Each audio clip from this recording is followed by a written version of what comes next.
because there has not been a completion of appointments from the North Carolina House and the North Carolina Senate pursuant to the intent of our bylaws, the intent of the bylaws that were changed 4 years ago, was to have all new members, which would include proposed members from both the House, North Carolina House, and North Carolina Senate, be present at the election of board of officers for the Board of Trustees. We will not be changing officers of the Board of Trustees at this meeting, and the committee chairs will remain the same until such time as the two seats are filled, one from the North Carolina House and one from the North Carolina Senate. And at that time, it'd be my intent as chair of the board to call a special meeting to have those elections. So in case anybody was expecting that today, it's not going to happen today. We're just going to remain the same and move forward. At this time also, I am, at this time now, I am very honored that we have with us today Associate Supreme Court Justice Phil Berger Jr. Justice Berger is going to swear in current board members that need to be resworn in, and Patrick Valentine, our new board member who was elected by the Board of Governors to serve on the Board of Trustees. So at this time, Justice Berger, if you'd come on up, and myself, Ralph Meekins, John Pryor, and Patrick Valentine will come up and take the oath.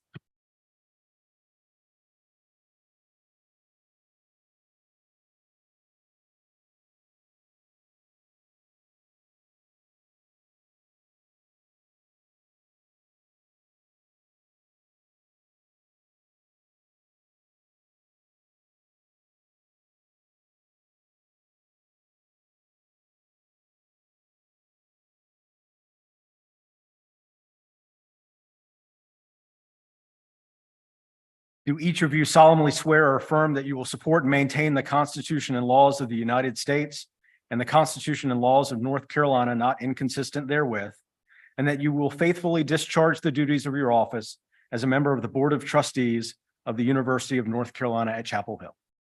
I do. And further, do you solemnly and sincerely swear that you will be faithful and bear true allegiance to the state of North Carolina and to the constitutional powers and authorities which are or may be established for the government thereof, and that you will endeavor to support, maintain, and defend the Constitution of said state, not inconsistent with the Constitution of the United States, to the best of your knowledge and ability, so help you God? I do. Congratulations.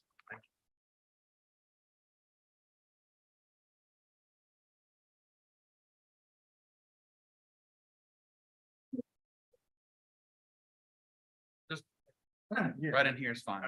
Right in here. As a senior member. Please.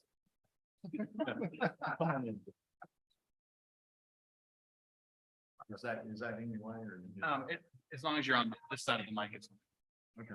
Let's move over to this way. well. I want to try to get this in the back. You're fine. We are. All right, great. And then back up just a little bit. And everybody looking right here. Good. Is it chin down or up? Okay.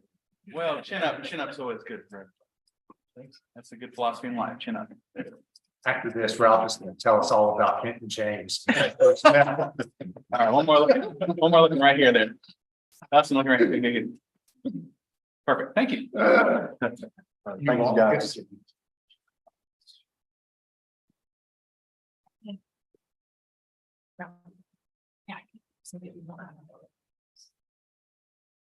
One other quick item of business in the full board meeting. I'm going to appoint Patrick Valentine, Trustee Valentine, to the Budget and Finance Committee, the Strategic Initiatives Committee, and the External Relations Committee for today, for today's meeting.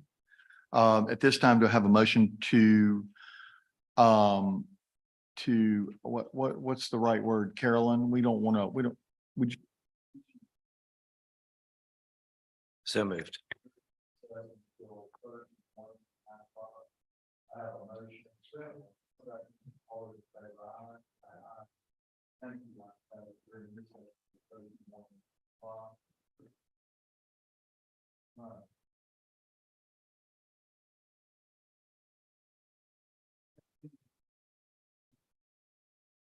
Thank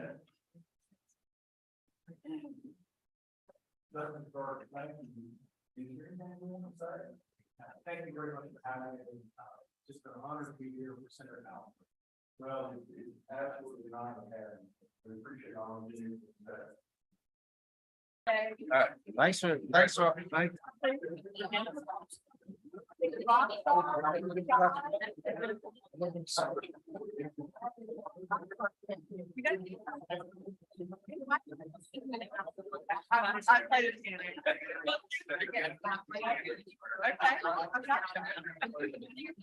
It worked. Testing.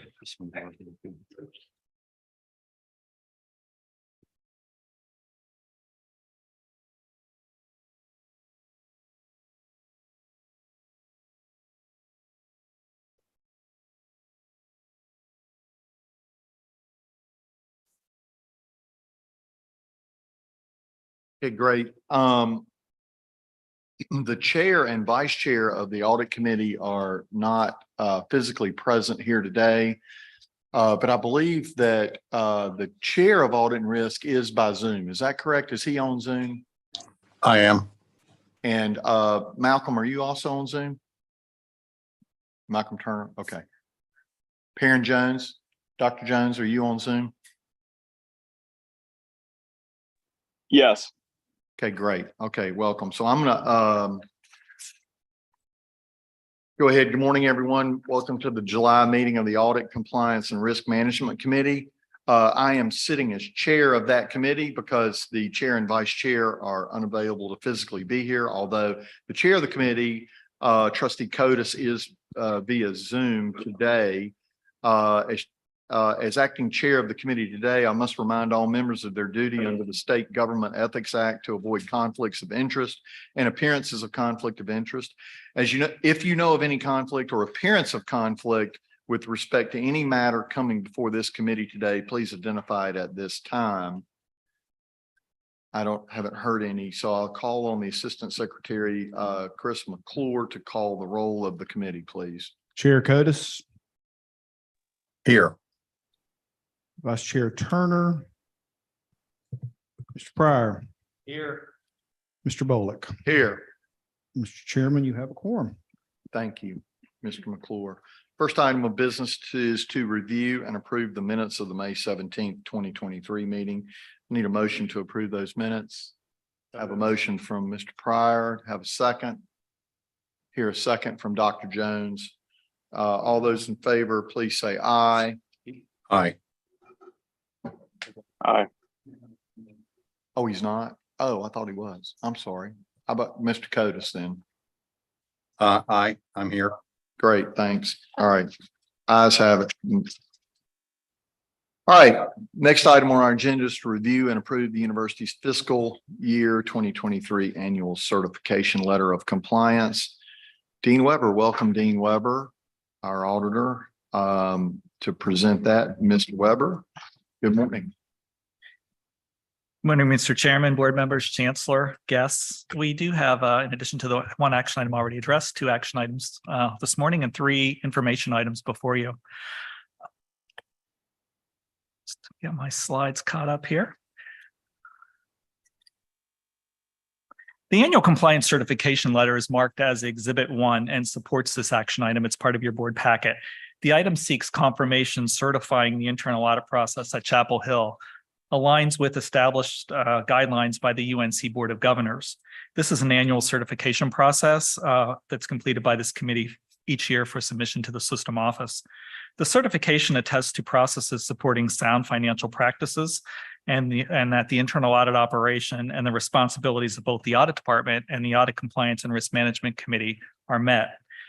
It's also important to mention the policy addendums regarding technology governance and security. This encompasses internal audit planning pertaining to technology audits, the committee's review of such engagement activity, and the committee's ability to request information and receive responses directly from the information technology officer regarding IT governance.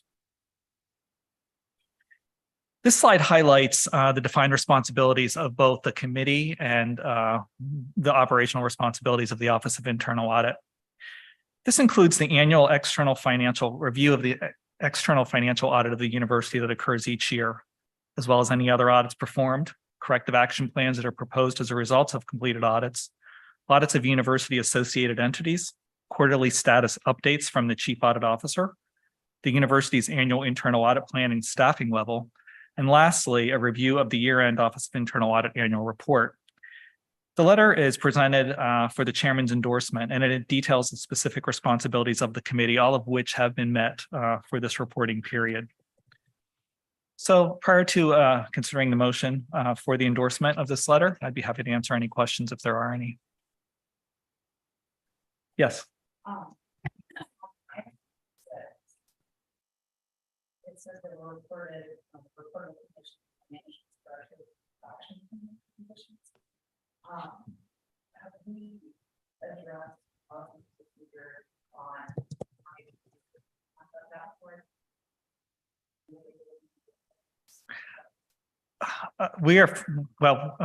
We follow up on all the risks identified within the outcomes of our audits each year.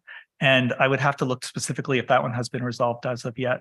I can certainly provide that back to you on that one. As when we do an audit and we have a finding, we have a queue that we put them in. And then when appropriate time for follow-up comes up, we come back and look at those. So yeah, I'll be sure you get that information. Anybody else have any questions? Just real quick. Yes. On the internal staffing for what was your level of sort of base. Certainly. Thanks to your generosity and the commitment of the chancellor and through finances provided by the vice chancellor for finance and operations, additional funding has been provided to our office to secure new positions in the upcoming year. We're currently a staff of 6 auditors and myself. The proposal was to add 2 additional auditors. We are currently in the recruitment process right now for 1 auditor. We've actually had interviews last week and this week ongoing. Our plan is to phase 1 individual in and then, pending that and available funds, bring on the 2nd auditor later in the year. Is that get you where you need to be? Yes, that would actually bring us in line with the recommendations from the Council of Internal Auditing. They do an assessment of all state entities and evaluate what the staffing level should be. And that would bring us in line with their expectations. Right. Anybody else have any questions? Chair Coates, have you got anything you wanted to add? Yeah, I just wanted to say I've reviewed the list and it's very thorough. I've gone through and checked and we've met all of the requirements. And again, we'll probably say it several times today, but congratulations to the full internal audit team. Thank you, Mr. Chairman. Anybody else have anything? Okay, Dean, move on to the next item. Thank you, sir. Moving on to the first information item. It's presented as information on the Office of Internal Audit's 2023 self-assessment and maturity model report. Now that's required to be completed and submitted to the North Carolina Council of Internal Audit each year. This communication outlines a self-assessment of our operations in line with the standards for the professional practice of internal auditing. All audit entities within state government are required to complete this. This exercise rolled out last year. That was the first reporting period. So we're actually in the 2nd year for this newly implemented legislation to report. As a self-assessment, I approach the exercise by employing a very conservative approach to scoring. A compliant level of 3 or greater is what's required to be attained and fully meets the requirements of the standards. Shown here on the chart is the compliant rating of 3 for each of the categories listed on the left-hand side, as well as what I rated ourselves as being within regard to our measuring that compliant level. Governance requires that the outcomes of this document is to be shared with the audit committee, and the report is signed by the chancellor and it's submitted to the Council of Internal Audit each year. Of note, the Council of Internal Auditing and the IA standards require an external assessment. In addition to this is a self-assessment of the operations of our office once every 5-year period. And we are in that 5-year cycle right now and anticipate our external review to be completed in December of this year. So if there are any questions, I'd be happy to address them on that topic. So, Dean, it's my understanding that that conservative approach that you took in terms of your self-assessment you could in effect have gone deeper with the self-assessment if you wanted to, but there was no reason to expend resources unnecessarily in order to attain that. Is that a fair assessment? Yeah, that is an accurate reflection. What happens is there's a potential that as a self-assessment, we could be selected for a review of our self-assessment by the state. And if they come in attaining anything above a 3 is really good, like a 4 and a 5. And I think we're meeting some of those requirements in some cases. We are there, but there's no true benefit derived. Those 4s and 5s are implemented by the state auditor's office as advanced levels. 3 is fully compliant with the standards. And it takes a lot of extra documentation of meetings and conversations and work to attain some of those points as proof of evidence in our work papers. And so I did a weighting of the value from that, the time spent and required to do that against the outcomes of it. And so that's why I decided to score it conservatively. Thank you. Any other questions from anybody? Ramsey, Trustee White. Scale 5. It's 1 to 5, yes. Anything below a 3 requires a corrective action plan that you have to work to improve to attain a 3. Yes. Chair Codis, did you want to add anything? Yeah, I was just going to say, again, congratulations for Dean on being mindful of university resources here, and rather than pursuing really a pat on the back, he was conservative in his ratings to conserve university resources. So again, that's very welcome. Great, thank you. Anybody else? Okay, great. On to the next report. Yes, thank you. The second information item is a report of the university's associated entities external financial audits. An associated entity refers to any foundation, association, corporation, a limited liability company, a partnership, or other nonprofit entity of the university that was established by officers of the university, that is controlled by the university, or raises funds in the name of the university, has a primary purpose of providing services or conducting activities to furtherance the mission of the university, and that has a tax-exempt status that is based on being a support agent of the organization of the university. System policy mandates that an associated entity must be audited on an annual basis by an independent certified public accounting firm that's in good standing with the state of North Carolina CPA examiners, and who has substantial experience working in the field of associated entity organizations. This also, their audits that they do are financial, but also include an assessment of internal controls. Associated entities must deliver to the university and its governing board the results of annually completed financial audits of any, and include any audit findings or management letter comments or recommendations that come forth as a result of their work. For the fiscal year ended June 30th, 2022, there were 27 associated entities that had completed their annual financial audits. Of these entities, 26 received an unmodified opinion of their financial statements. One entity received a modified opinion. An unmodified opinion is the goal. That's a positive outcome and provides a reasonable level of assurance that the audit firm provided to the university that the financial statements are accurate and accurately reflect fair performance of the entity. An entity receiving a qualified opinion, in this case, was the result of the entities excluding accounts payable and fixed asset information in their statement of financial position, which does depart from generally accepted accounting principles. In response, they provided a management response to correct the deficiency with financial statement prepared to conform with the standards.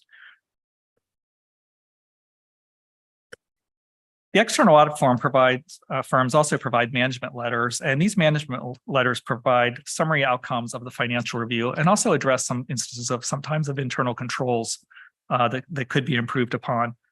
3 entities received a management letters this year, and they addressed topics identifying one as identified a general ledger reconciliation of account balances not being performed, and that resulted in adjustments to some of the financial reported information. There were also an instance of a lack of segregation of duties attributed to the small size of the entity's accounting staff. This is sometimes a common management letter comment that's provided. The external auditor is required to report that, but due to the entity's size and scope, it's often difficult to have true segregation of duties when there's only a few employees managing the finances of the organization. And lastly was an entity's improper cutoff in accounting transactions that resulted here again in adjusting of entries to reflect proper timing of accounts receivable and payable transactions. UNC policy requires an associated entity's management letter concerns to be addressed by the entity with the Finance and Operations Division as they occur. Also, our office has to, within 90 days, reach out to that associated entity and touch base with them, providing response back to the Vice Chancellor for Finance and Administration on their corrective actions and to see if they're meeting satisfactory progress, of which was done for these instances, and satisfactory progress is underway. Complete copies of all audit reports and related communications for these 27 reviews. I've uploaded them to Board Effects for the committee's review, so they're out there as documents if you'd like to access those. With that, happy to address any questions if there are any. Dean, Yes. well, Mr. Weber, do you recall which one of the associated entities had the unmodified opinion?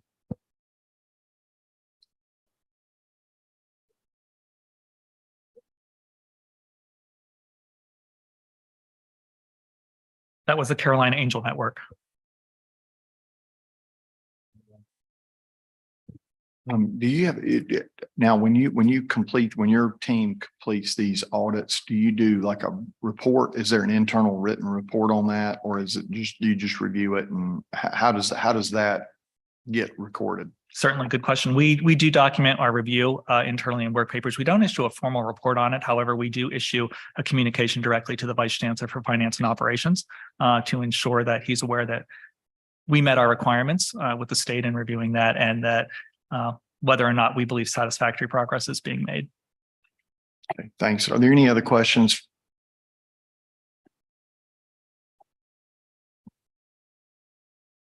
Chair Codis, you got anything? No, I was just going to say the reviewed reports are in your board effect book as well for all board members.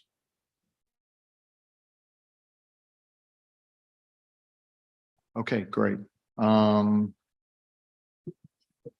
believe, Dean, that's all you have. Is that correct? Well, there's one additional item on the agenda, I believe. Yeah, move forward. You got it. Yes, thank you. This item is for information and discussion as well, and it relates to the Office of Internal Audit assessing compliance with non-discrimination requirements. Diversity, equity, and inclusion topics referred to as DEI are currently on the forefront of higher education, within the higher education landscape right now. This encompasses DEI concerns within the student admission process, human resources hiring, contracting, as well as perceived or actual occurrences of structural racism within policy. The chair of this committee reached out to me to discuss the management of DEI risks and asked me to consider how internal audit could potentially support an independent assessment of activities within these spaces.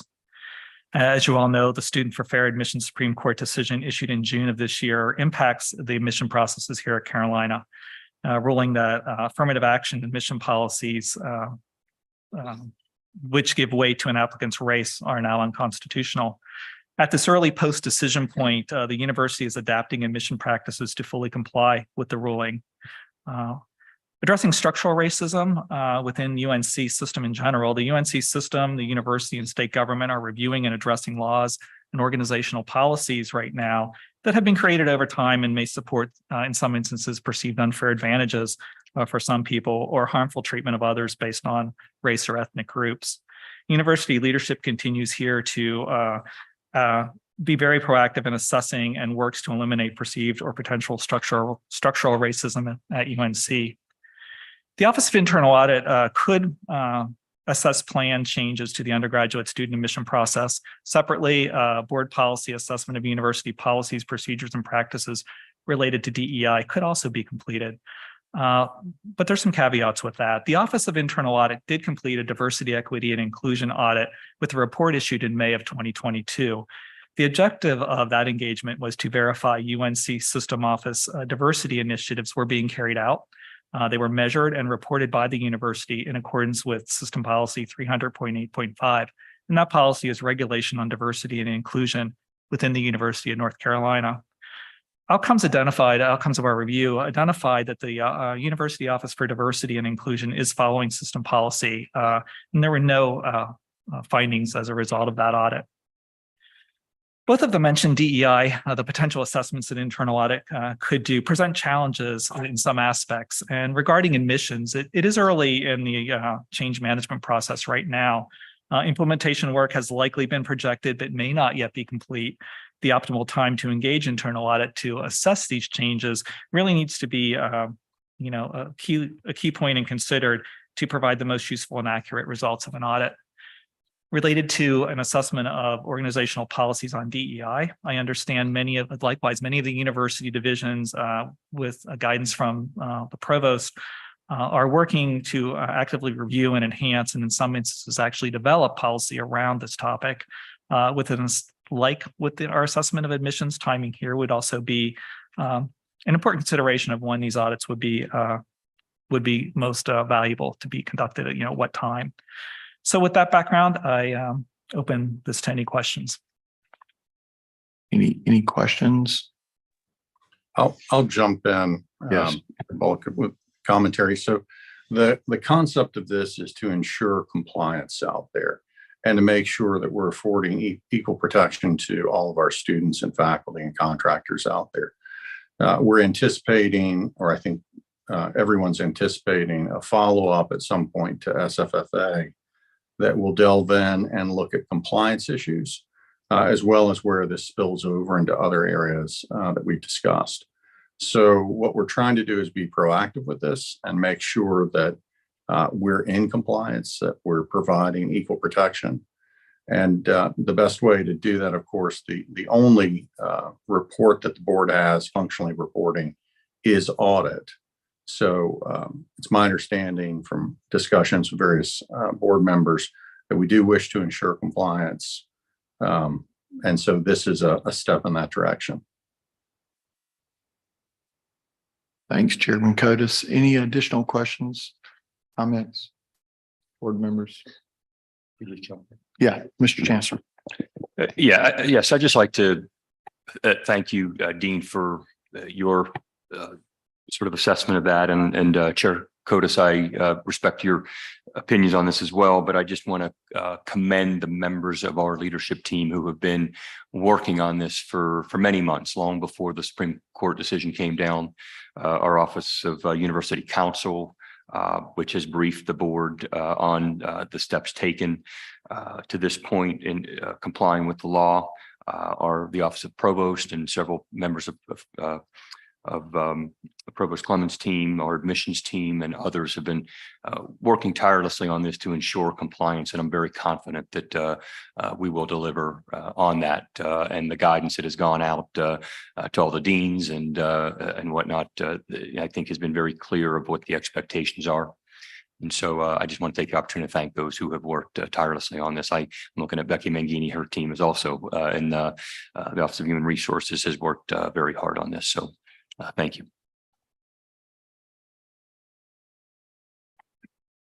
Thank you, Mr. Chancellor.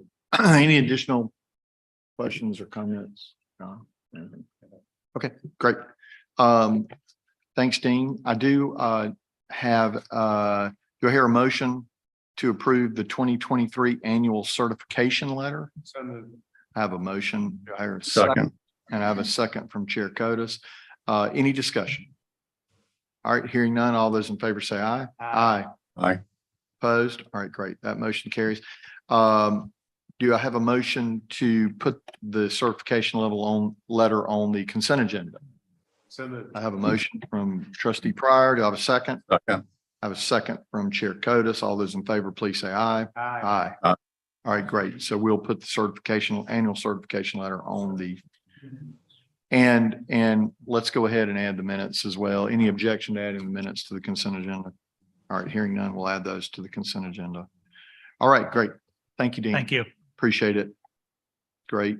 Next item on our agenda is proposed amendments to the non-discrimination resolution this committee passed last month. Have that in your board materials. I have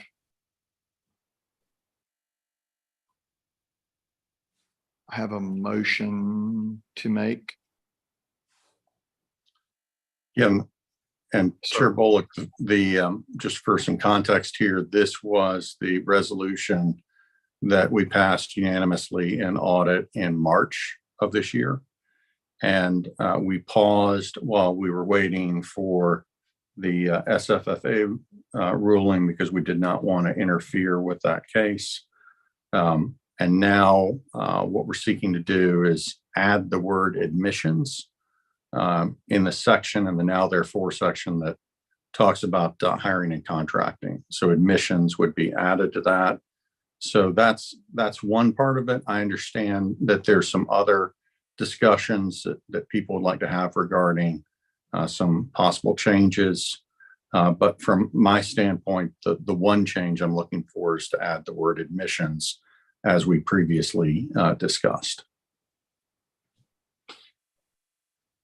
And that would be in the provision that says the university shall not discriminate against, et cetera, in its hiring and contracting, add hiring, contracting, and admissions.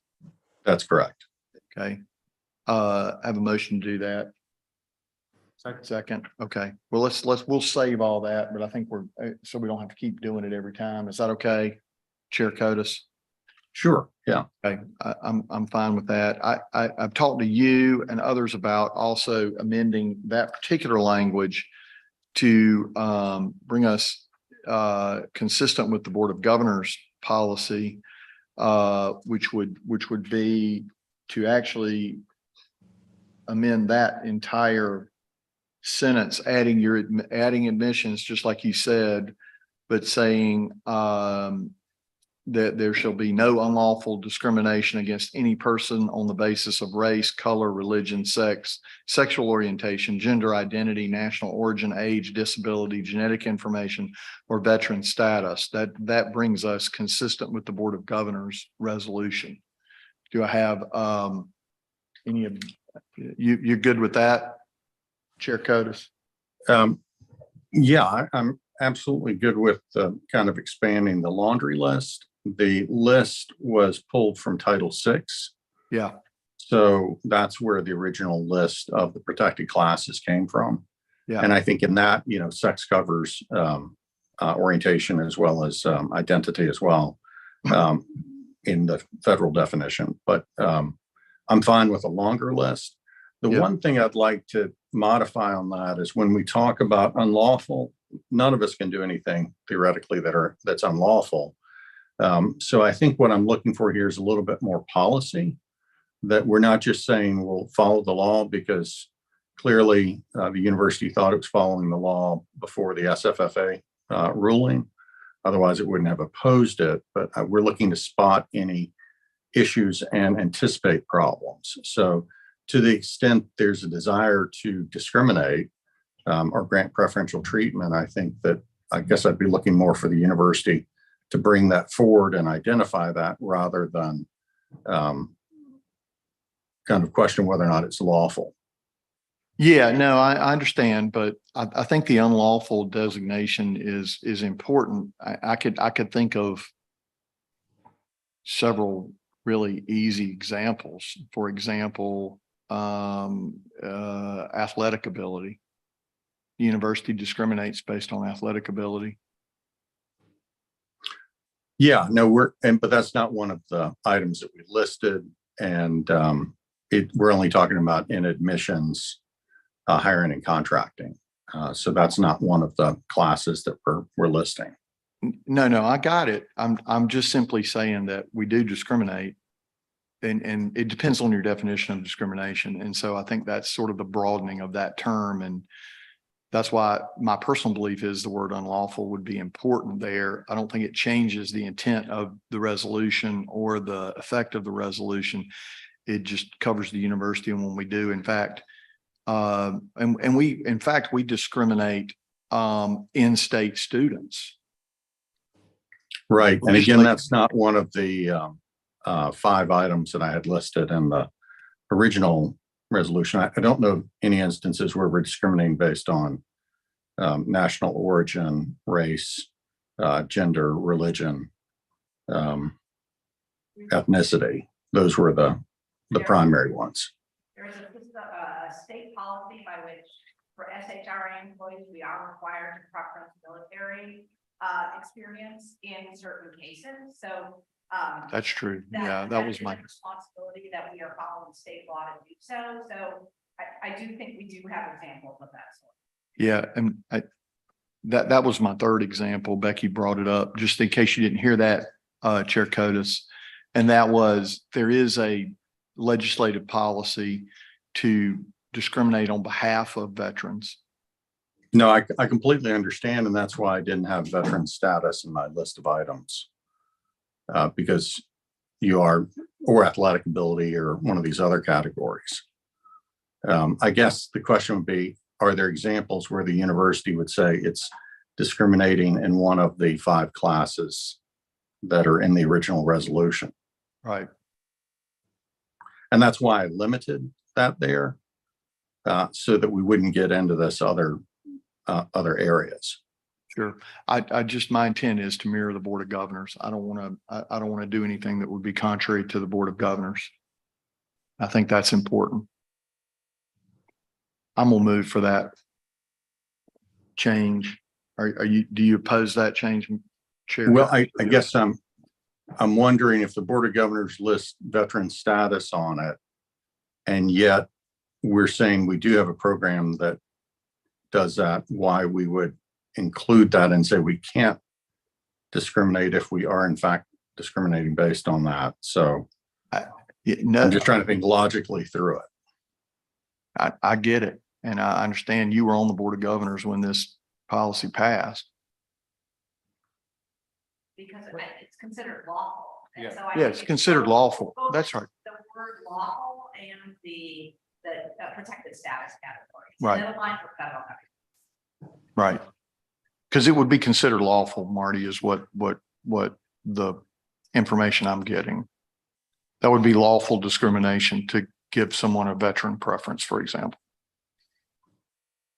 So I'm making the motion to add that language. I don't think my opinion is it doesn't change the effect of this in any way, shape, or form. I think you've done a lot of good work here, Chair Cotis.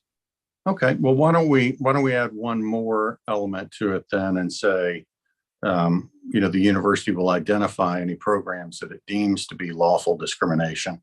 And that way we can have that list of it as well.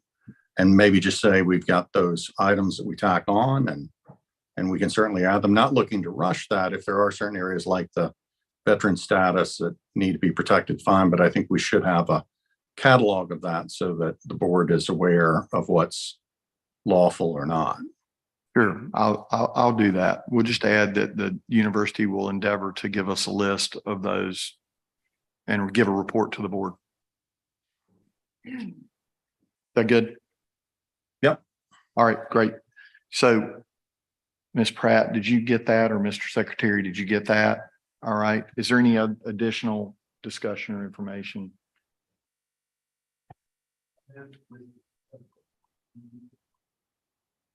So I know that Dr. Jones has some proposed language that he would like added, and I have sent it to Ms. Pratt over there just a little while ago. Do we want to, would you like to have that inserted now or after? Be up to you. I mean, and whomever. I've looked at, I've seen it, but I don't have it physically like on me. Is Dr. Jones able to chime in here? And if not, he sent me this language and asked me to read it because he is in the hospital running between patients, literally. So this is Dr. Jones' language. The university shall not establish through application essays or other means any regime or encourage heuristics and or proxies premised upon race-based preferences in hiring or admissions. If the university considers the personal experience of applicants for admission, each applicant must be treated based on his or her experiences as an individual, not on the basis of race. And that language, I believe, is taken from the Supreme Court decision. So that would be Dr. Jones's suggested addition. Okay. I would accept that to the resolution as well. Great. Thank you, Chair Cotis. Okay. So, Mr. Assistant Secretary and our attorney, Ms. Pratt, did you get that? Okay. So anything else? All right, hearing nothing else, all those in favor of the now amended resolution, please say aye. Aye. Aye. Opposed? All right. Passes. I'm gonna now entertain a motion to adjourn the committee. So moved. Have a motion. I have a second. All those in favor say aye. Aye. Thank you. Thank you, Chair Cotis. Okay, if everybody would please be seated, we're going to start the Budget, Finance, and Infrastructure Committee meeting. Thank you for closing the door, Julie. Good morning. As chair of the committee, I must remind all of our members of their duty under the State Government Ethics Act to avoid conflicts of interest and appearances of conflict of interest. If you know of any conflict or appearance of conflict with respect to any matter coming before the committee today, please identify it at this time. If there is none, I'll ask Chris McClure to please call the roll. Chair Pryor, Here. Vice Chair Cotis, Here. Mr. Bolick, Here. Dr. Jones, Mr. Meekins, Mr. Patel, Mr. Turner. Here. Mrs. White, Mr. Ballantyne. Mr. Chairman, you have a quorum. Thank you. Our first item of business is to approve the minutes of our May 17th, 2023 meeting. Do I hear a motion to approve the minutes? Thank you, Trustee White. Is there a second? Any discussion or debate? All in favor, please say aye. Aye. Any Aye. opposed? Motion carries. Our next item of business is to accept the transfer of the distribution from the endowment to the university for expenditures during the 2023-2024 fiscal year. This proposed transfer has already been approved by the Board of Trustees of the Endowment Fund and is now ready for this board's approval. Vice Chancellor Knuffman is here to present this item. Vice Chancellor Knuffman. Chair, before getting into this item, I did want to start with one thing to revisit. What you're looking at. That looks familiar. What you're looking at is a picture of the crosswalk in front of Boshamer, and you challenged us to complete this project in a timely fashion. I did.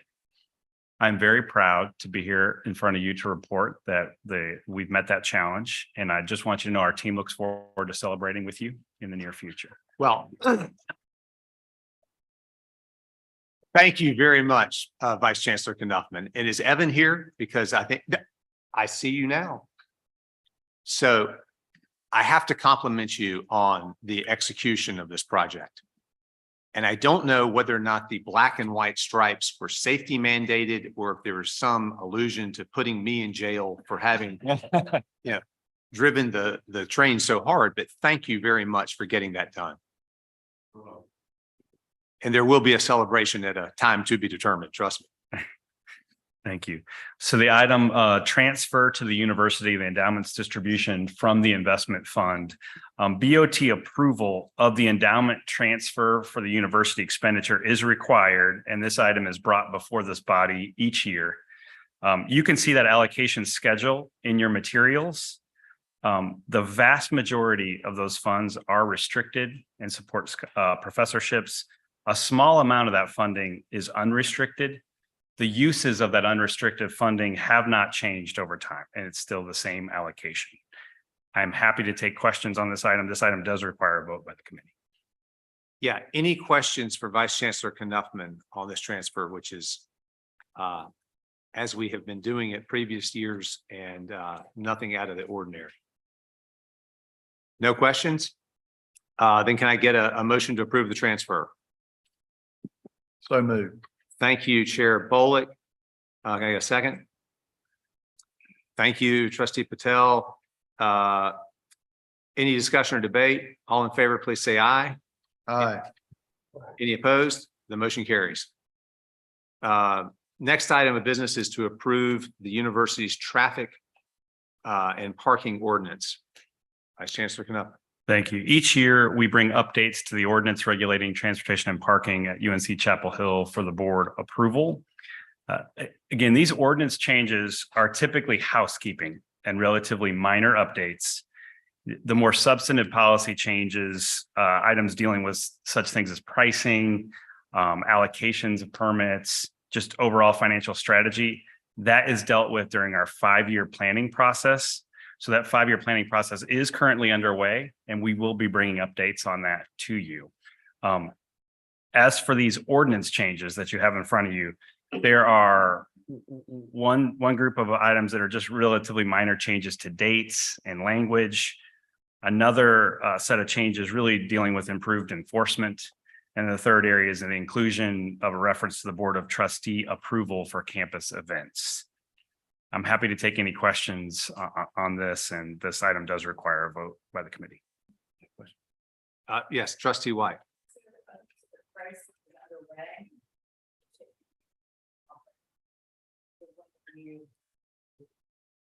Yeah, the planning effort, there's a cross university group working group working through this and really trying to balance the various stakeholders on campus, whether that's, healthcare, athletics, various departments, staff, students, those allocations. And then what that pricing schedule looks like, we do charge more at the higher end of income levels and lower at the lower income.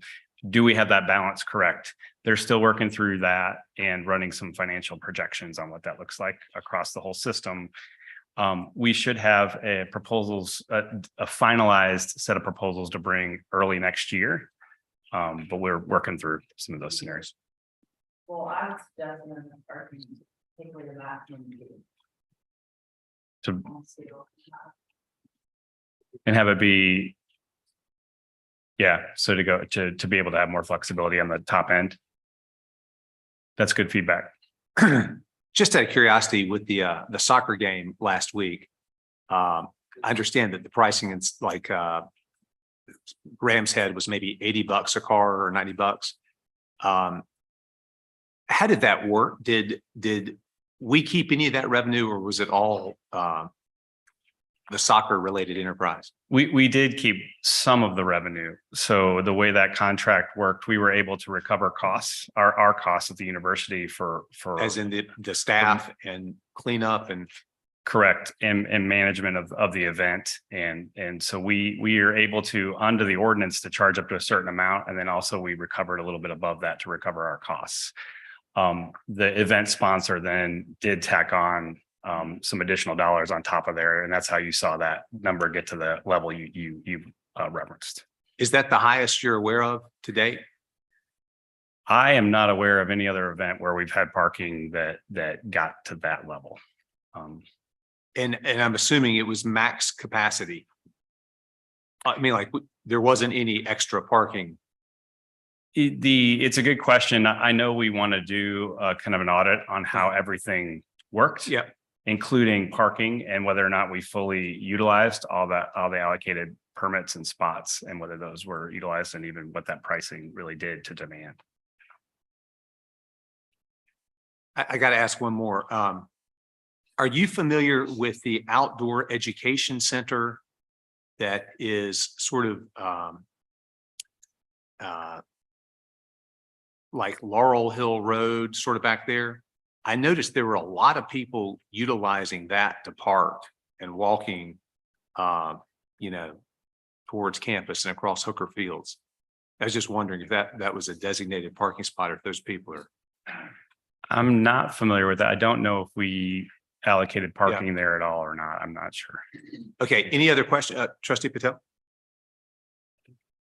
Chairman. Yeah, I just wanted to thank Vice Chancellor Knuppman for the work on this, and just sort of to let the board know and kind of remind the board, particularly we had new orientation, and this sort of came up of what the authorities of the Board of Trustees are. And just as a refresher, most of the authorities that this board have come from the Board of Governors. But there are some specific statutory authorities, one of which is parking on campus. So parking on campus actually is statutorily the arena of the Board of Trustees by statute. So just wanted to sort of remind board members of that. Thank you, Mr. Chairman. Can I get a motion to approve the ordinance? So moved. Chairman Bullock, is there a second? Trustee White, any discussion or debate? All those in favor, please say aye. Aye. Any opposed? Motion carries. Next item of business is 3 requests for advanced planning spending authority. Caldwell Hall accessibility improvements, North Campus elevator modernizations, and the academic affairs restroom accessibility upgrades. Thank you. I'd like to handle the capital items all together. So the 3 advanced planning projects, and then we have 7 items for designer selection. And you can see those listed on the slide in front of you. This slide's also in your materials. You also have additional information on each of those items in your materials.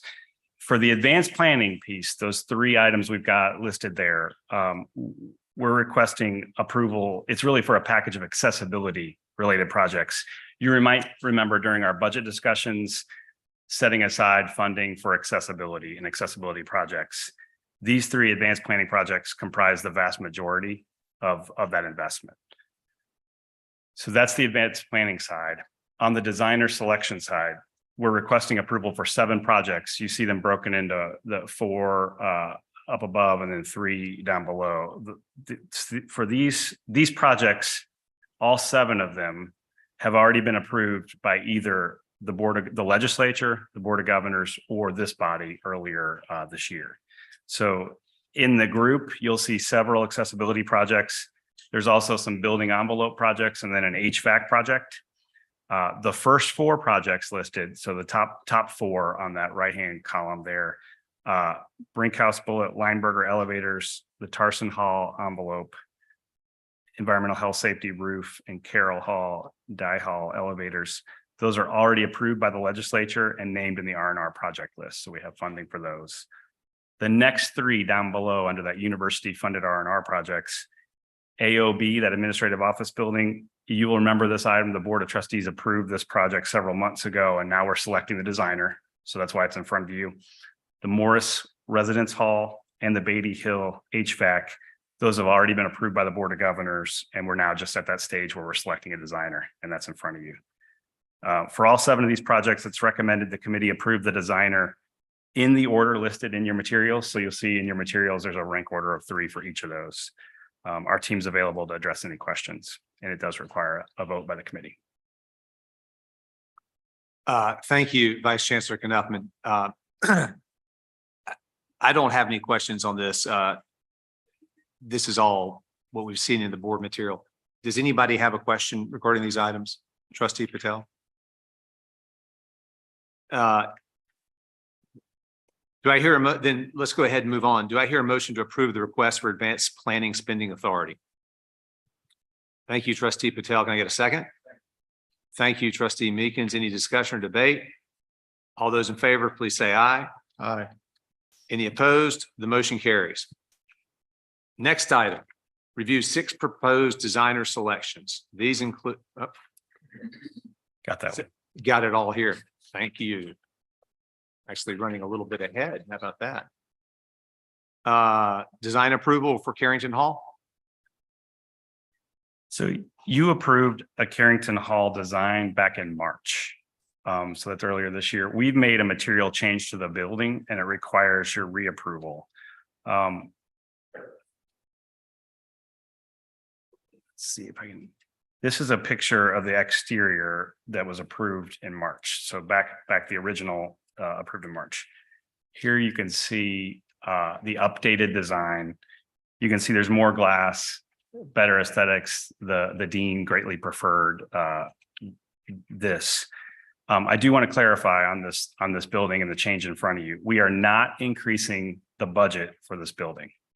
The change does have some cost, so it costs approximately $2 million. We are shifting some expenses out of that budget and onto out of the project and onto the School of Nursing and the fundraising side, and they're prepared to fund it through fundraising. So the overall project cost again is remaining the same. Happy to address any questions on this. And again, this item does require approval by the board.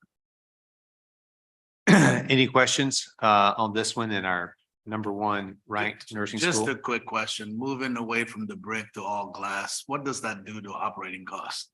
Does it, I know it was treated, and Evan may be able to expand on this from the facility side. I know it was treated with some ability to control temperature in there to be mindful of that. Yeah, we've worked to try to keep the operating cost as close as possible. I think there might be a very nominal increase, but we're trying to get that to be even or neutral from an operating perspective. Can you go back to the original slide?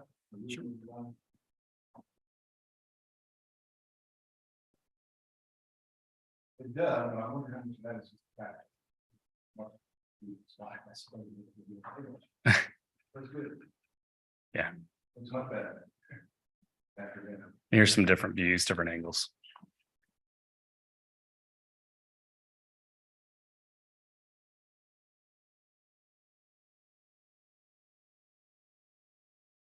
Okay. If there are no other questions on that, can I get a motion to approve the design approval here? Thank you. Trustee Ballantyne, is there a second? Second. Thank you, Chairman Bullock. Any discussion or debate? All those in favor, please say aye. Any opposed? The motion carries. Okay, approval of lease. Here comes Gordon Merklin. Morning, everyone. I have in front of you today a request to lease about 0.9 acres of state-owned and university allocated land along South Ridge Road. The land currently is in a state of disrepair. It's scrub on a steep slope and is unusable by the university. We were approached by an adjacent property owner who wishes to lease the land for a period of 10 years to build a pickleball court. So we have in front of you terms for a 10-year lease. Lease is $13,000 on an annual basis, escalating annually. We did an appraisal of the land and set a land yield value to accommodate that through an appraiser. So happy to answer any questions and ask for a. This is one that we Motion have for discussed previously. Questions?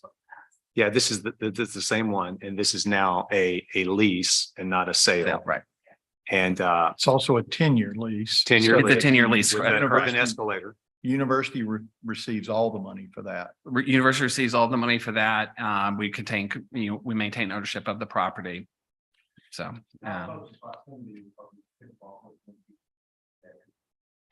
Well, they're across from the football field on Ridge Road and next to Boshamer. There's a picture right there, Ralph, in the book. Yeah, if you look behind you. I'm pretty sure the noise from the football field. Band practice. And band practice and right. And the baseball games. And well, when John yells at baseball games, it gets pretty loud.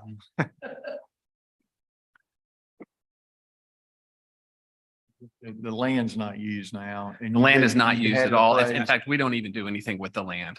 We don't. Now we won't have to maintain it or worry about it, at least for 10 years. And that the value, you got it appraised and the lease value would be consistent with the appraised value, correct? Okay. I move we approve it. Okay, is there a second? Second. Thank you, trustee Meekins. Any discussion or debate? All those in favor, please say aye. Aye. Any opposed? The motion carries. Thank you. Thank you, Gordon. All of the action items the committee has approved will be placed on the consent agenda for vote by the full board tomorrow morning. Now we're going to have a informational update from Vice Chancellor Knuffman. Please go right ahead, Nate. Great, thank you. So I wanted to cover a few topics with you today. One, talk a little bit about year-end close, provide an update on some work we've been doing on a budget tool, and then finally mention a little bit of the work on the 23-24 all funds budget. So first on the year-end close, of course, the fiscal year ended June 30. To date, again, preliminarily, things look very positive. We won't have final numbers for a few weeks. And of course, the state auditor really starts to begin their work here with us in September. And then we'll have final numbers here at the end of the year in December, January. And of course, we'll be back in front of this board talking through how the year officially finished up. But to date, things look positive. Update on the budget tool. So you've heard some discussion about this in the past. You're familiar with our budget process. We talk about this a lot, but it's been a very manual, spreadsheet driven process. We've been working very hard. A lot of credit to the IT team and Mike Barker and our finance team working incredibly hard to really replace with a budget tool. The idea is it replaces the spreadsheets, allows decisions to be made more efficiently. We can better track budget decision making. We believe there'll be more capacity, more history of information that should allow projections, longer term, just better ability to project. So right now, where we're working on training, and we are on pace to have that tool kind of available to us in the budget process this year. So good news on that front. And then, lastly, just an update on the 23-24 budget. I'm very pleased. We have a book. We have this at the printer now, so we will be publishing this and we'll certainly make it available to you all in terms of. But a lot of hard work went into producing the budget. Of course, when you think about what it means for the 24 fiscal plan and financial plan, this is our budget but a key variable still hasn't come into focus yet. And this isn't the complete story. We know the state budget, they're still in final stages in the legislature working through that. And we know that we're watching very closely, but we know that will have a big impact on what our spend plan looks like for the year. So we've got this starting point, and we'll of course be amending and adjusting based on what happens in the state. As we look forward. Happy to address any questions. Please, Chairman Bullock. So we've come a long way on the budget. And I can't tell you how proud I am of the university, the administration's team, Nate, you and this board, and what we've been able to do with the budgeting of the university to sort of corral everything together to one document so that the chancellor's team knows what they have to work with, deans know what they have to work with, Mike Andreasen, Mike is Mike Andreasen. I'm too Southern, Mike. I keep wanting to do it. You have a better eye on the prize of fundraising and can utilize that budget tool as a way to direct your resources and your team.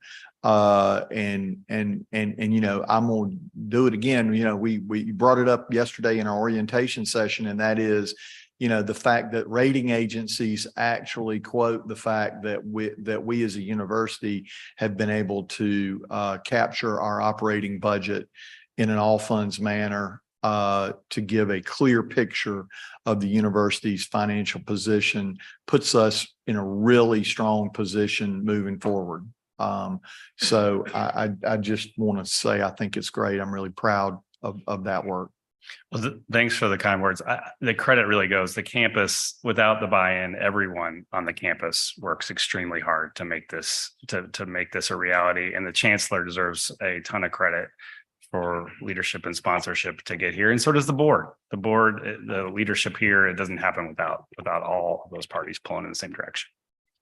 But please, if I may, thanks, Nate. And I was going to just add something similar, and that is that the deans, the buy-in by the deans, center institute directors, and those that have to, follow the plan. And I think the transparency that we provided has certainly been helpful. And if you look at the number of programs that are continuing to move up in rankings, again, we now have 21 of our graduate programs that are ranked among the top 10 in their respective disciplines. And I think that speaks to the way in which I think our deans and department heads are allocating the funds appropriately so that we can maximize that opportunity. But we're in great financial health, and agreed, it's been a partnership with the board, Nate and your team, and the entire leadership team. So thank you. Yeah, and I'm just going to add, I very much appreciate your work, the chancellor's work on this. And I was wondering, given the fact that Trustee Valentine was going through his orientation yesterday, and I saw Trustee Halsey Evans in there as well. Mr. Chairman, would you like to give any historical context to your orientation when you first learned about how the budgeting process worked? I mean, yeah. I mean, just a quick little anecdote might Little inform. anecdote.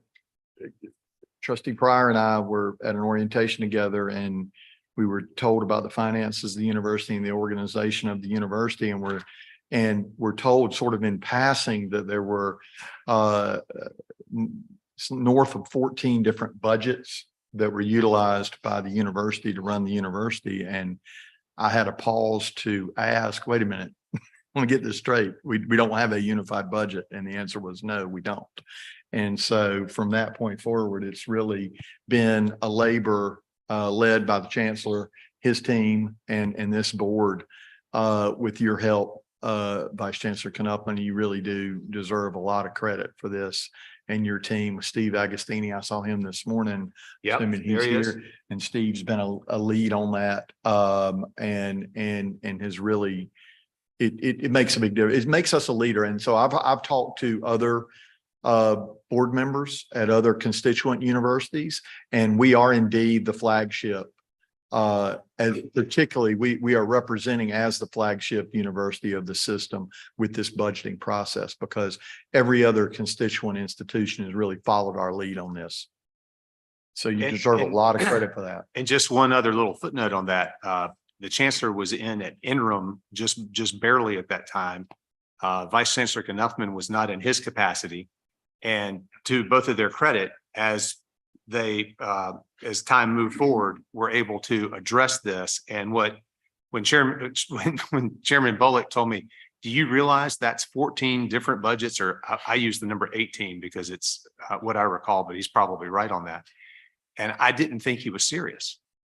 And with the help of the Board of Governors, we managed to get that authority. So thanks to both of you all, and it's a much better process. Do you have anything else, Vice Chancellor Knuppman? I do not. Any other questions, anything? Then that concludes our business today. Thank you very much. Thank you. Without objection, we'll stand adjourned.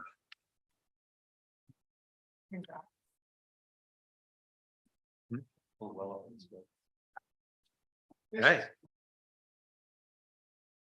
All right, I want to welcome you all. Hope you had a nice lunch and have your coffee handy. I'm going to go ahead and convene the nominating committee for the endowment and foundation boards.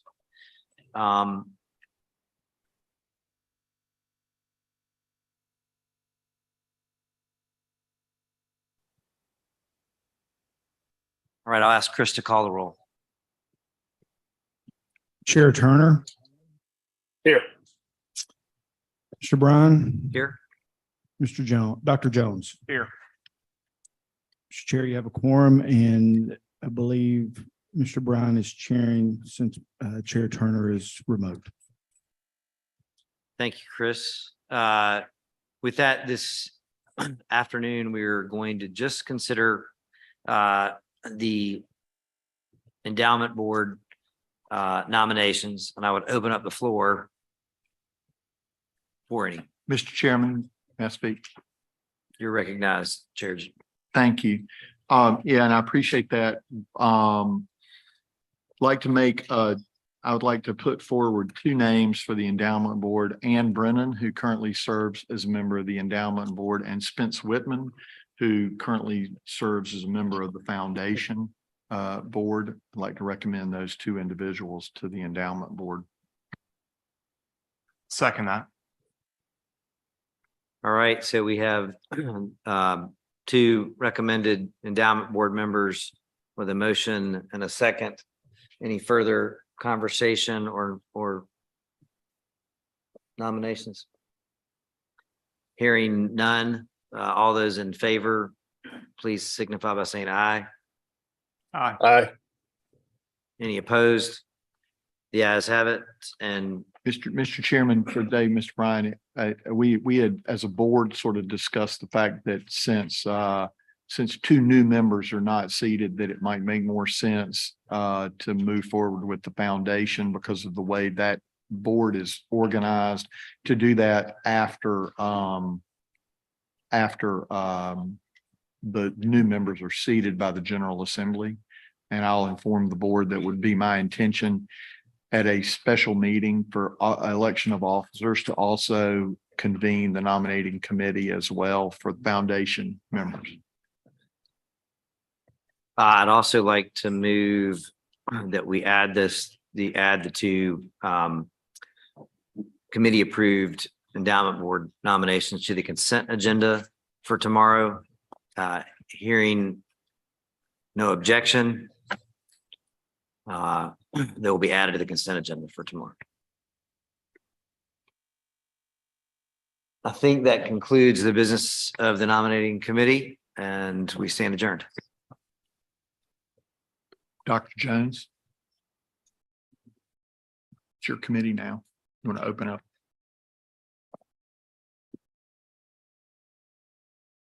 Greetings. It's very nice to see everybody here, and I appreciate everyone's time here this afternoon. Carolina is a small part of the broader world, certainly, but there are certain problems that occur around society more broadly that certainly have an impact here on campus. And one of those is the opioid epidemic that has overtaken our society. I remember 6 months ago when I was a resident learning how to provide anesthesia. One of the medicines that we use very frequently was fentanyl. And when I was in my residency, which was obviously much more than 6 months ago, I remember thinking that if this drug or this medicine were to be used as a drug and was out on the streets, that it would create absolute havoc. And that, unfortunately, is the situation that we now find ourselves in. This is a problem that is of concern to our students. It's a concern to their parents. It's a concern to our alumni, really everyone that is within the Carolina community, as well as the state, the nation, and I guess more globally as well.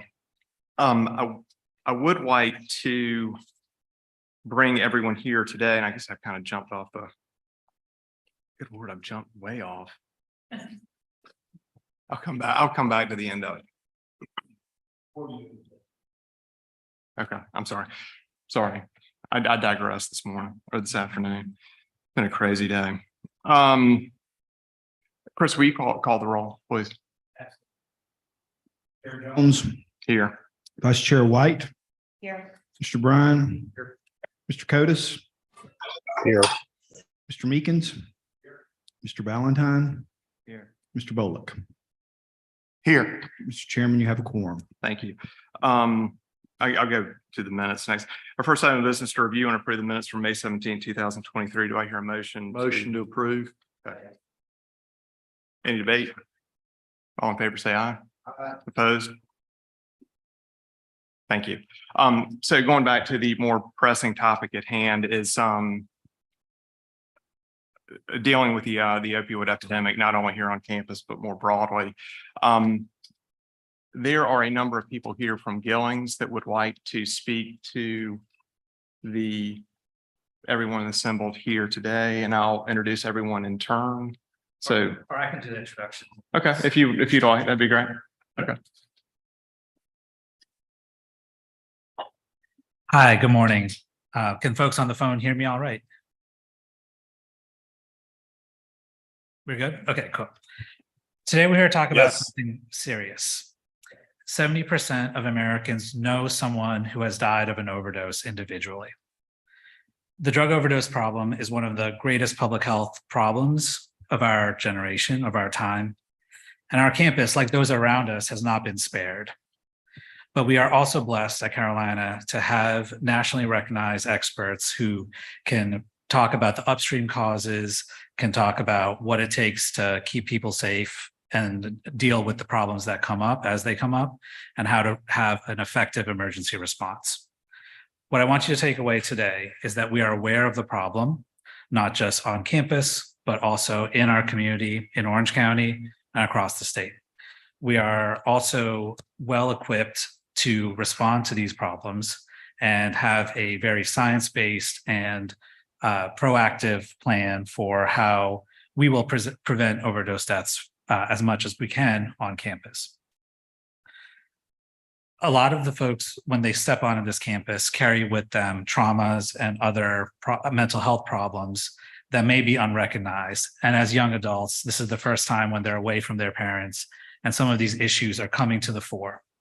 When you add alcohol, fentanyl, and other drugs to that mix, there are consequences to that. Our duty is to keep people alive for when they're on campus. But our duty does not stop there. As an educational institution, I feel that we need to equip our students with the skills they need to address the problems, the drugs they will encounter after they graduate, and also create the structures and provide the services while they're on campus to learn and cope with the underlying causes that are driving the problematic substance use in the first place. So today you'll hear from today you'll hear from Dr. Melissa Cox and Dr. Kurt Rabizzle from the Gillian School of Public Health, Global Public Health, who will talk about the upstream causes, what the science says, and draw some lessons from the successes we've had with tobacco cessation.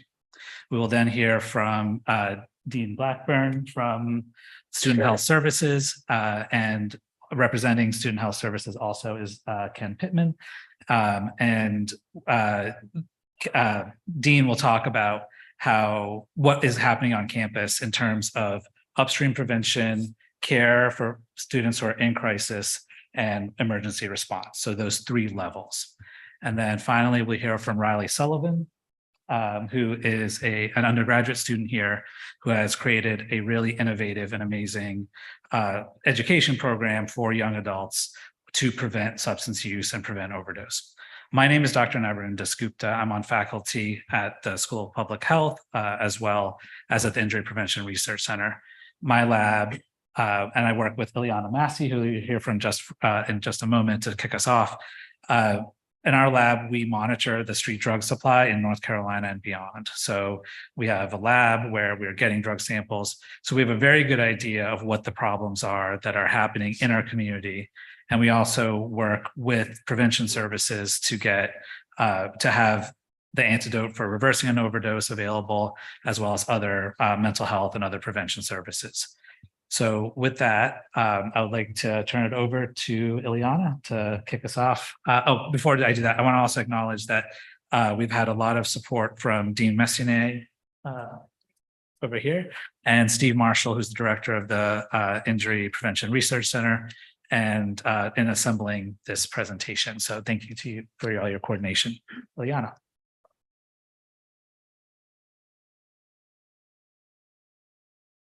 Hi, everyone. So UNC's mission statement is to serve as a center for research, scholarship, creativity, and to teach a diverse community of undergraduate, graduate, and professional students to become the next generation of leaders. The mission statement touches on fostering the success and prosperity of generations and enhancing their quality of life for all people. It also states that our university charted a bold course of leading change to improve society and help solve the world's greatest problems. And as we know, the world has quite a few problems, but one of those right now currently is the rate of overdoses and overdose deaths. This is a public health issue, and it has become one on college campuses throughout the nation, state, and right here in Chapel Hill. Youth and young adult overdose rates are on the rise, and substance misuse amongst these groups have led to overdoses and substance use disorders. So what else has it or can it lead to? So in my experience as working as a substance use counselor, working with all ages ranging from young teens through older adulthood, I have been able to witness what the effects of developing substance use disorders have on young adults and in the present and what it could look like in their life's trajectory. Most of us have heard or know a little bit about the data on the effects substance use has on the brain, but there's also other issues that it can cause. Substance use disorders amongst teens and young adults exacerbate other mental health issues such as anxiety, depression, bipolar disorder, and more. It also can cause individuals to struggle socially, for example, with traditional adult roles such as maintaining healthy relationships, issues within the workforce such as getting a job, keeping a job, and we all know we have to work to live, right, in our society. But it also has other increased risks for health issues and chronic illnesses. Drug use has always been here, so this is why prevention as well as intervention is key. And we put emphasis on harm reduction principles related to substance use. It's acknowledging that drug use is here and it may always be a thing. So what can be done outside of abstinence to prevent harm and lower these risks?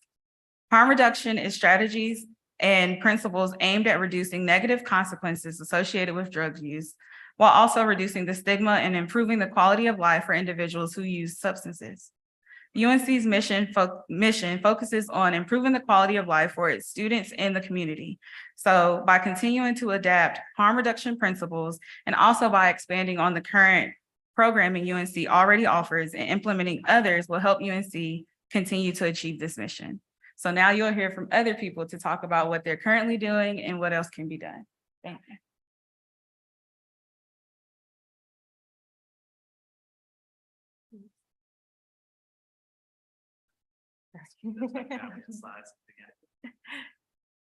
Okay, well, thanks so much for being here. I'm Dr. Melissa Cox. I'm an assistant professor in health behavior, and I'm trained as a behavioral scientist and a prevention scientist. And so what I'm going to try and offer you in just a couple minutes is a public health approach, how we might think about what to do both here on our campus and models that we can have statewide to address this issue. And much of this is being done on campus. We certainly have room to grow. So for those of you who like to see numbers and headlines, this is from the Department of Health and Human Services. We saw a 22% increase in deaths in 2021 related to overdose. And this resulted in the state putting forth an opioid and substance misuse action plan. And what I want to highlight here for those of you who appreciate seeing the visual piece is in 2018, we see this steep increase. And this is the introduction of fentanyl into the drugs in our communities. And so we see this rise in death rates that is quite precipitous and has really instigated, a comprehensive response. And so in public health, what we're thinking about is this is a type of issue that is far more complex and far greater in scope than any one particular initiative is going to solve on its own, any one particular group is going to solve on its own. And therefore it requires a very integrated and comprehensive approach. And so we here want to act, right? This is why we're in the fields that we're in, is to think about what are the successful initiatives that we can put forward to try and address this issue. And I want to offer a way of thinking about prevention from a public health standpoint, which is to say that we're not focused solely on individuals, but we also think about how we can prevent things, how we can work at the population level and stem this from its root sources. And so we can think about prevention in three different ways. One is primary. So what can we do for our students and our community members who are not yet or haven't experienced this type of substance use? What can we do to prevent that from ever occurring? The second is for those who might be at risk or populations that might be at risk, what can we put in place to sort of be able to identify risk and have early intervention, right, before things escalate. And then we have responses that are in the vein of tertiary prevention. So what can we do when a behavior or a disease has onset to slow its progression and move an individual or communities into a safer, healthier place? And so I'll offer a couple ideas for overdose prevention. This could be early and ongoing educational awareness. You're going to hear about a great initiative led by our undergraduate students on campus campus today, as well as from student wellness. We also have initiatives around reducing stigma, for example. What can we do to think about the mental health consequences, the comorbidities that a lot of individuals who experience this type of behavior are going through, and reduce that on our campus and in our communities. And certainly we need to think about access and referral to treatments and services, right? So how can we, again, set up prompt screening and referral and be able to have the capacity from a clinical standpoint to meet the needs of our students on campus. And then when we are talking about prevention of those who might be experiencing these types of behaviors, we have medication-assisted treatment. We also have Good Samaritan laws. These are types of policies and regulations that are going to support individuals and communities as they move towards recovery. Good Samaritan laws allow somebody to make a call for help when help is needed and provide a level of amnesty for themselves. And then we have more emergency type of responses, fentanyl test strips in order for individuals to test what is in fact in the substances that might be before them, and naloxone distribution, which you'll hear quite a bit about.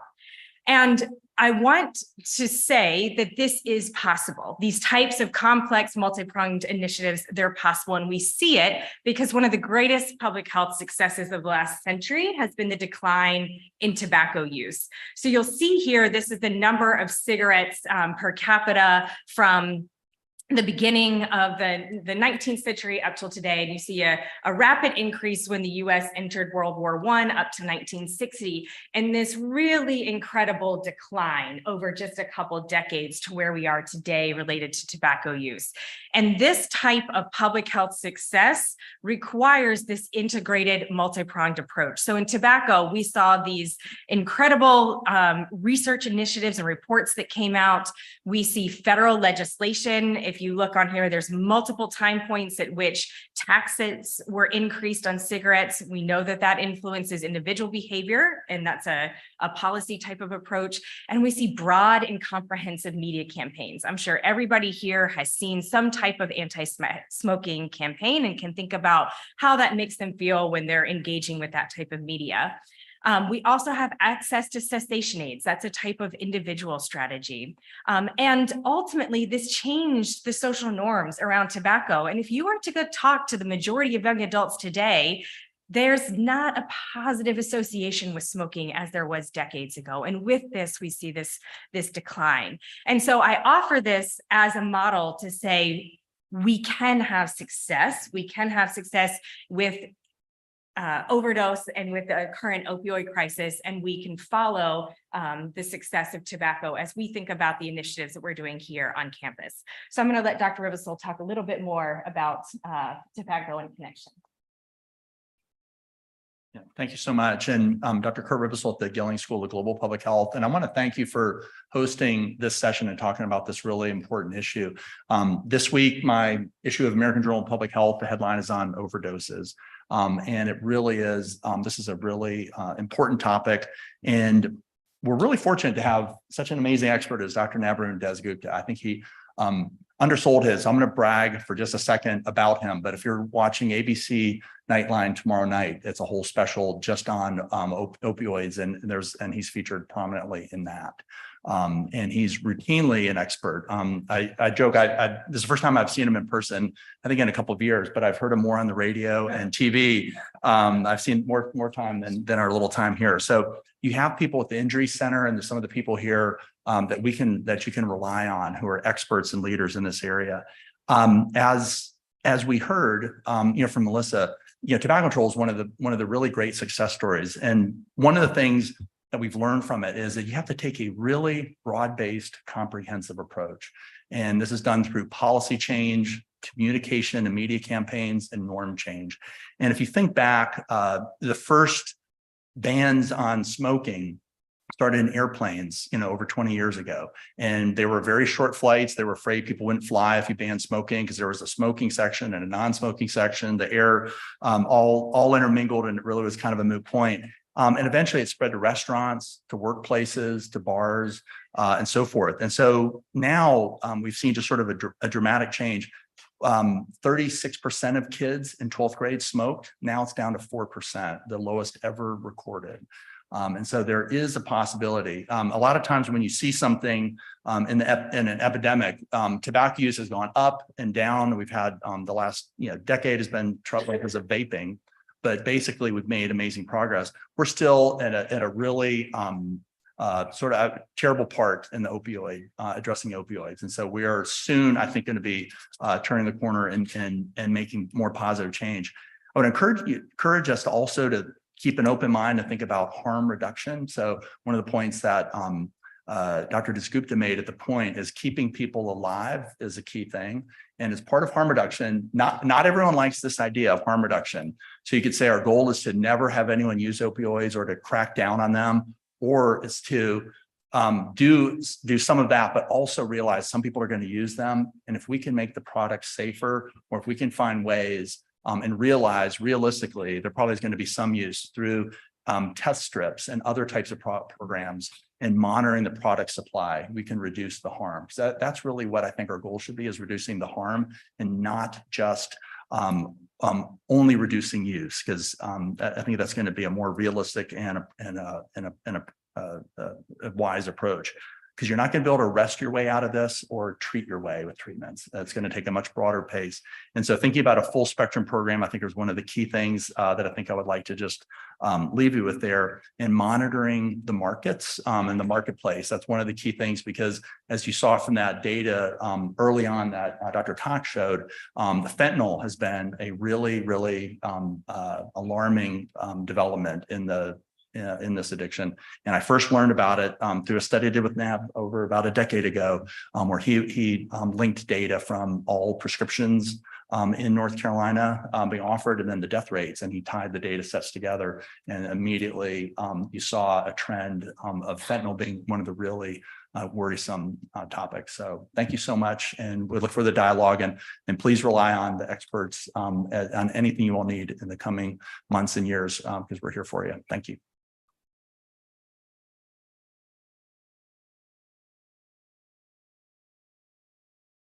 Dr. Jones, trustees, chancellor, provost, other guests.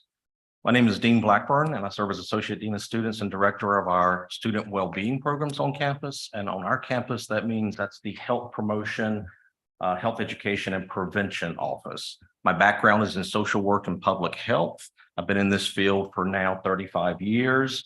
I'm considered a thought leader, both at the state and federal level, and I'm really grateful to be here at Carolina doing the important work that we do. Along with our faculty in research and practice, and our students, leaders, which will be up next, I want to share that Student Affairs here at Carolina works really closely in a collaborative approach to address prevention of all substances, from the reduction of high-risk alcohol use to cannabis to other illicit substances. And we do that in many of the ways that was previously discussed with our faculty research. It's important to know, and I want to share a shocking statistic with you that I hope you find shocking. It is for me. In the last 20 months, we have lost 3 active students and 1 young alum to fentanyl poisoning. And I use that term specifically, not overdose, because our students and alum were not using fentanyl. They were using other substances that were laced with fentanyl, and they did not know that. And the result of that poisoning was their death and our loss. So this is real here at Carolina, in North Carolina, and across the country. I am happy to say that we employ a broad spectrum continuum of prevention here at Carolina. We start with what Dr. Cox outlined and Dr. Ribisel continued to share, and that is primary prevention. If we can get to students, quite frankly, our alum and their families as well, early with education to provide information on the risk and how to reduce those risks, we are at step 1, and we do all that we can to provide that early and ongoing information. We also utilize prevention science, as discussed by Dr. Cox, in reducing access, raising awareness, providing alternatives, and even components like providing naloxone to reverse overdose, which I'll share a little bit more about in just a moment. We do a lot of messaging. Our students today receive most of their health information through messaging. And so we try to use every venue we can to reach our students in that way. And that includes social media, newsletters, even things as simple as residence hall bathroom stall newsletters, which is a captive audience at the moment. And our students respond to those. So we, again, try to reach them in all the various ways possible. We also try to provide as many large scale events for students. We polled students a number of years ago and they told us a couple of things.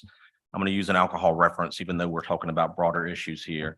They said, if I have $5 and a movie on Franklin Street is $8, now more like 12 or 14, my decision is made. If a 6-pack is $3.98 and that's what I have, that's where I'm going to go. But if you provide some alternative programming and options for some interesting alternative programs and options, we will choose those sometimes, if not more times, than consumption of substances. And so we work really hard to provide as many alternative programs as we can.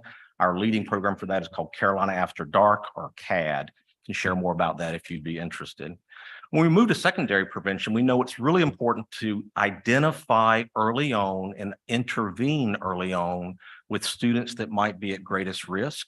So currently, Carolina has one dedicated clinical substance use counselor for students.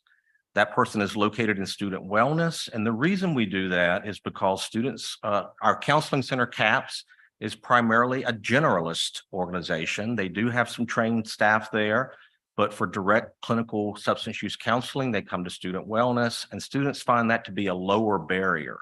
We will be adding a second one later this fall, and that will kind of meet the needs of what we're experiencing here on campus. So a full-time prevention person, a full-time interventionist on our campus, and we provide trainings to faculty, staff, residence hall association, residence assistants, sorry.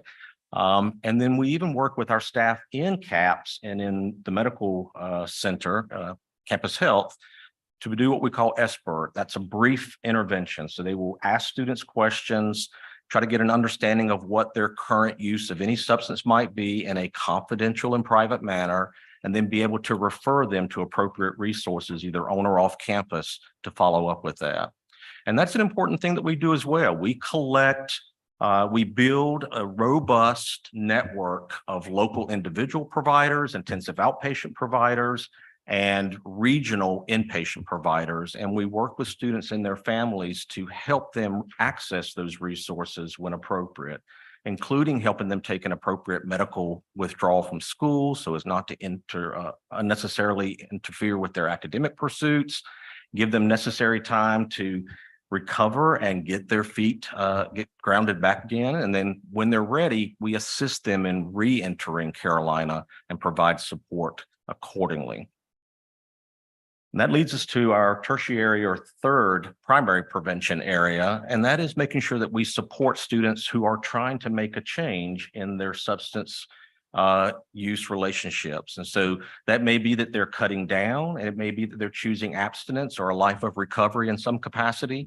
And we have a dedicated full-time staff person for those students as well. And we provide a number of recreational and entertainment opportunities that are sober-free and engaging and community building by nature.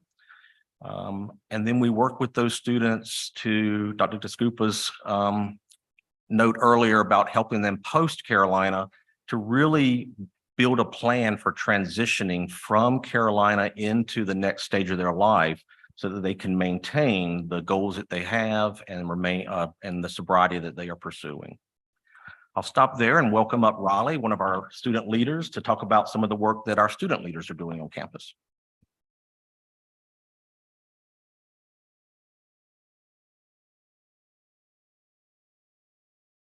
Hi, my name is Riley Sullivan. I'm an undergraduate student here at Carolina, and I'm the director of CREW.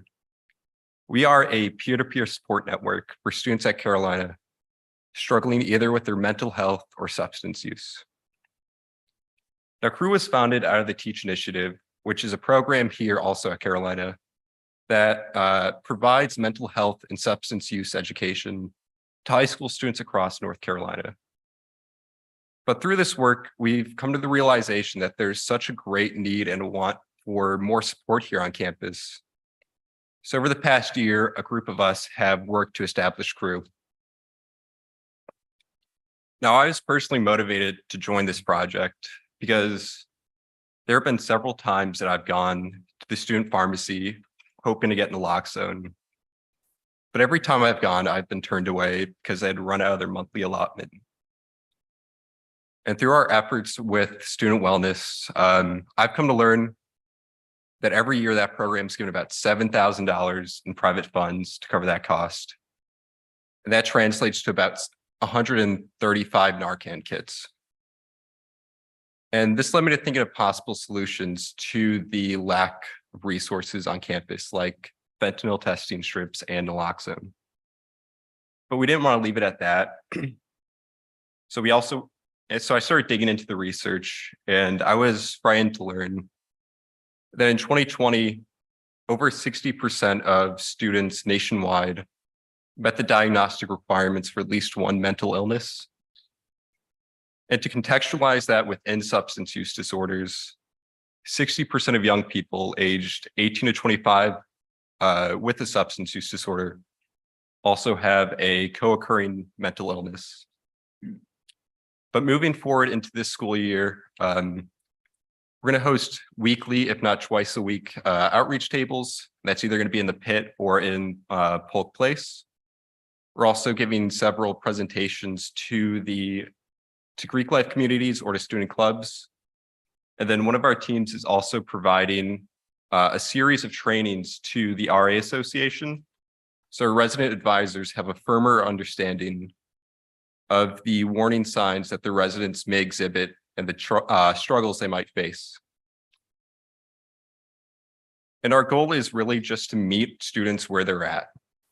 So that's why we focus on upstream preventative efforts, like providing education on mental health, positive coping mechanisms, the risk of substance use, and the warning signs of a substance use disorder. But we also focus on downstream emergency overdose prevention efforts, like providing naloxone and fentanyl testing strips. And last year alone, we provided over 200 naloxone kits to the campus community. And over the past few months, we've worked really hard to strengthen our supply chain. And we're projected to give over 1,000 kits to the Carolina community this year. However, for students who are in that position where they have a substance use disorder, we also want to be able to provide them support beyond that. And I'm very thankful for our collaborative efforts with the Carolina recovery community and counseling and psychological services, because we can help guide them to those treatment resources. But this is all within our mission of meeting students where we're at and empowering them through our pool of external and internal resources so we can so they can live a healthy, happy, and meaningful life, both while here at Carolina and beyond. And this sentiment is shared across every mental health and substance use professional I've worked and talked with at Carolina. However, Crew's model expands the umbrella of support for three main reasons, in my opinion. First, we're run by people with lived experience, either with having a substance use disorder themselves or being the family member of somebody with a substance use disorder, which gives us a deep, intimate understanding of these issues. And secondly, when we pair that with our peer-to-peer approach, we can circumnavigate a lot of the stigma around these issues, and we can demonstrate to our fellow students that it's okay to reach out for help, and that if they're struggling, they're not alone. And also, our connections to leading experts in this field helps us ensure that we are following best practices.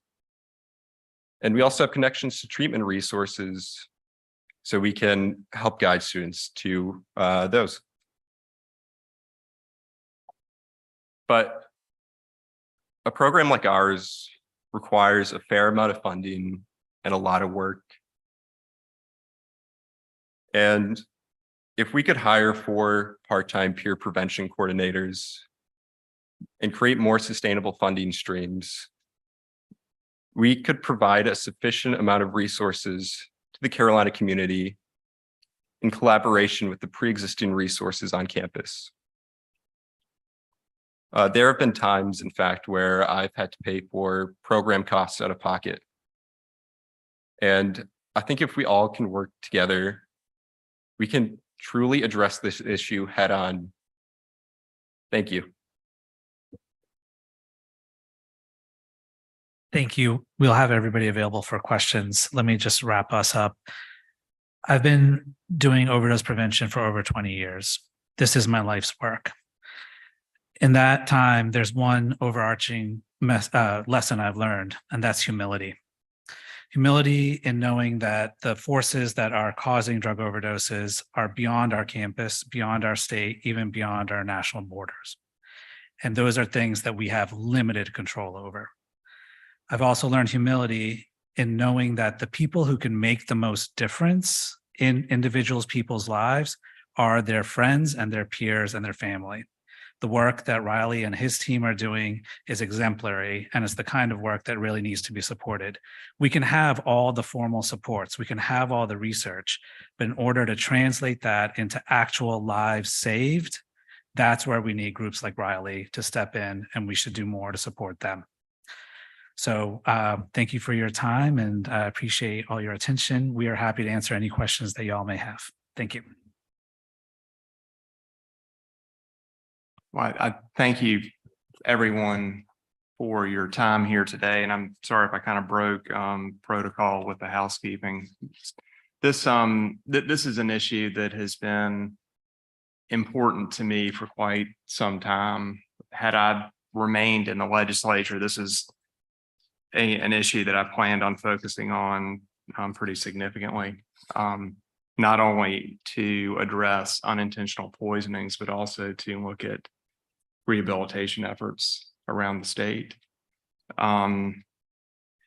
We took a big step forward several years ago with the STOP Act that greatly reduced the number of prescription pills that were making their way out into the street.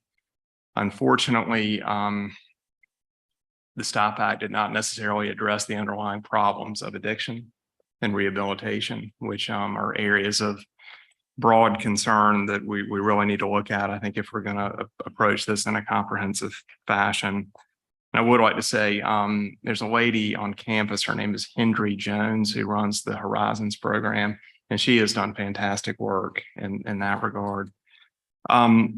So having said that, are there any questions for anyone? Does anyone have any questions they would like to? Thank you, Dr. Jones, for convening this and this topic, which I'm very interested in trying to help with. The 3 deaths on campus that were referenced that had fentanyl in the drug, could you tell what were the drugs that were? I'm trying to figure out how prevalent is this and what would otherwise be thought to be, relatively safe things compared to fentanyl, like marijuana, that then is laced with fentanyl that then kills a student. Trustee Prayer, with these particular students, the substance of choice they were using were benzos, and they were primarily benzos that they acquired on the street. And so they had been laced. And we know that within certain subpopulations of our students, there is higher use of benzos in that area. Now, we also know that many of our students, I shouldn't say many, a number of our students use stimulants such as cocaine, and that has been found to be laced at times. There is speculation that cannabis products, whether smoked or edibles, could be laced. Our local police have not found that to be the case in the Chapel Hill area, but we are concerned and aware of the various ways in which fentanyl and substances like it could find its way into the stream of the other substances our students are already using. Thank you. I'm curious, and I happen to know this through a purely social reason, but there is a local therapeutic startup called Cessation. Are you all familiar with it? It's using monoclonal antibodies okay, so you're aware. I happen to know one of those people is a UNC alum. Yeah, there are a lot of research efforts around monoclonal antibodies and vaccines against fentanyl and other opioids. And I think there's programs at Duke too. And those are quite a few years away from those therapies being considered effective and safe for human use. So we're monitoring all that and following it. In terms of what's actually in the drug supply, the problem that we're currently facing is that the pills, so if people are used to taking a benzodiazepine like a Xanax or a Valium, unfortunately, there are counterfeit versions of those that contain fentanyl, and people are not necessarily aware. Even a couple of years ago, I could look at the two in my hands and say, this one was fake, this one's real. But the quality of the fakes have gotten much better in terms of the fakery in the last couple of years. And so that is part of what is driving the problem. There's also been, according to our medical examiners, among young folks in North Carolina, the state medical examiner's office, increasing amounts of overdose from people buying pills online, not knowing what's actually in them. So sometimes those are laced with things that are even more potent than fentanyl, like the nitazines and other chemicals. So those are all things that we're tracking and trying to stay ahead of in terms of the next emerging threat. Thank you. Any other questions? Chancellor? Yes, first of all, congratulations. This is another great example of how Carolina solves big problems, grand challenges through a team-based approach, and the presentations were outstanding. I'm just curious, we talked about, both Dean and Riley talked about warning signs, and I guess the warning signs perhaps in the secondary prevention category. And Riley, you talked about some of the workshops around workshops that are being held for students to try to prevent and or help those with an opioid addiction. Can you share a little bit more about what those, how the workshops are run, where we might be able to access them, and how we can learn more about some of those warning signs? Yeah, so our workshops center around engaging students. But the warning signs that we talk about are, we talk about the 4 Ds of addiction, which are deviance, danger. But the big thing there is deviance for the warning signs. And that's a deviation from their normal behavior. Maybe you have a friend who's fallen asleep a lot more, or who's showing up to social events less often. And Thank you. I'll add a little bit more to that, what we know, and I'll invite other folks in the field to share as well. But Dr. Desculpa mentioned earlier that we have a growing awareness of how early life trauma can be a significant predictor for risk for substance dependence. And that can be quantified in lots of different ways for folks. But we have a number of students that come to Carolina, bright, capable, who've experienced some earlier life traumas that may not have had an opportunity to be addressed yet.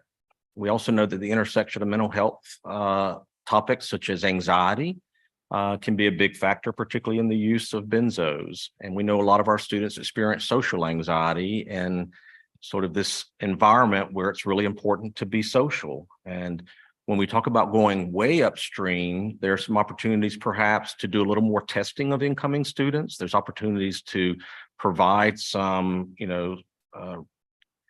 tactics to help them maneuver social anxiety. And those are some things that I think we could be working together on to provide additional resources towards prevention. Well, that kind of brings me to a question that I had. I mean, if someone were to give you the proverbial magic wand, what would you want to do with it in terms of dealing with this issue? Well, I'd love for these drugs to not be on campus.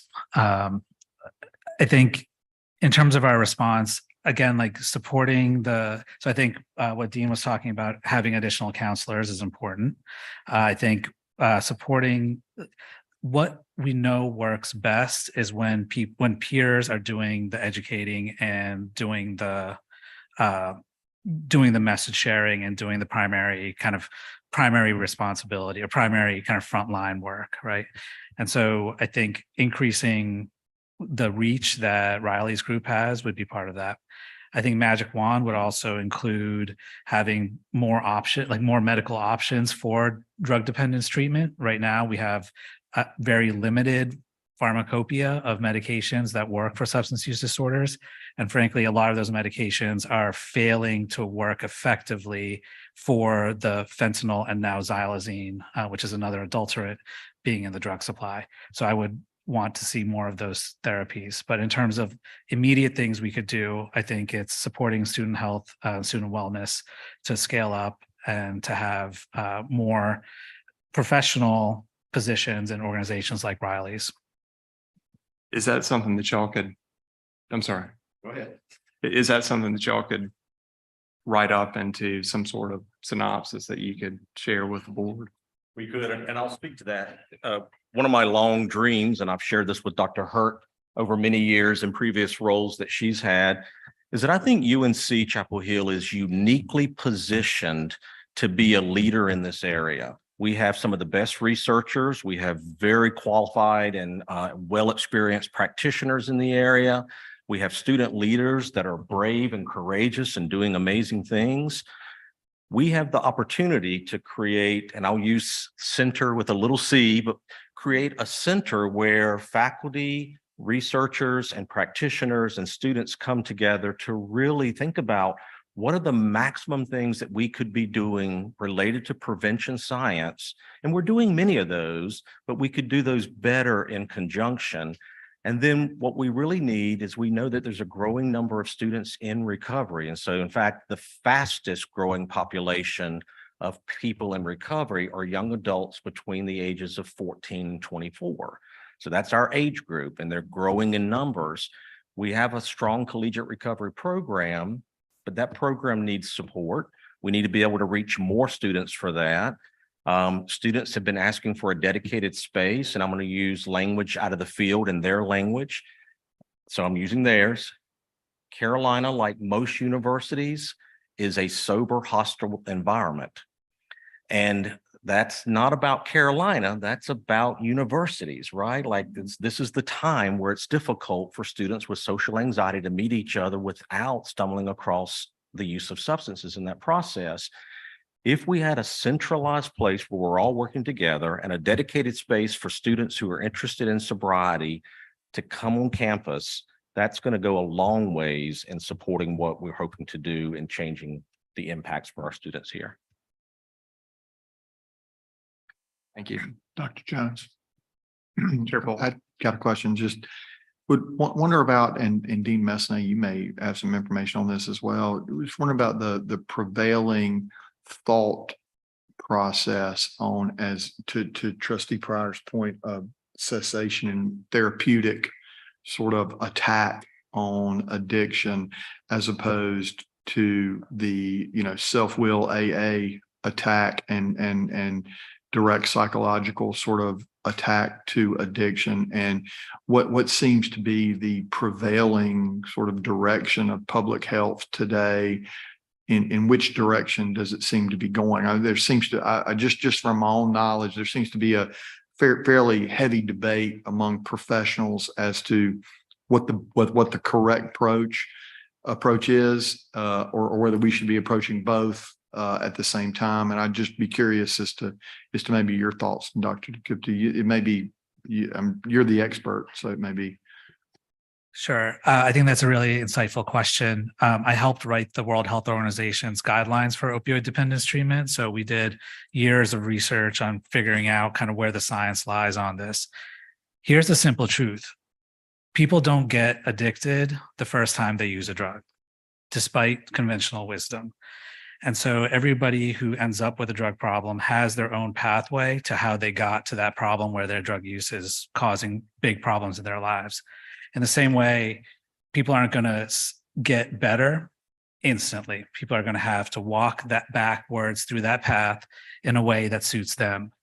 And again, going back to humility, people need different options. Some people are going to try AA, some people will try NA, some people will try other things, and they'll the reality is people will fail in those treatments 6 or 7 times before something catches.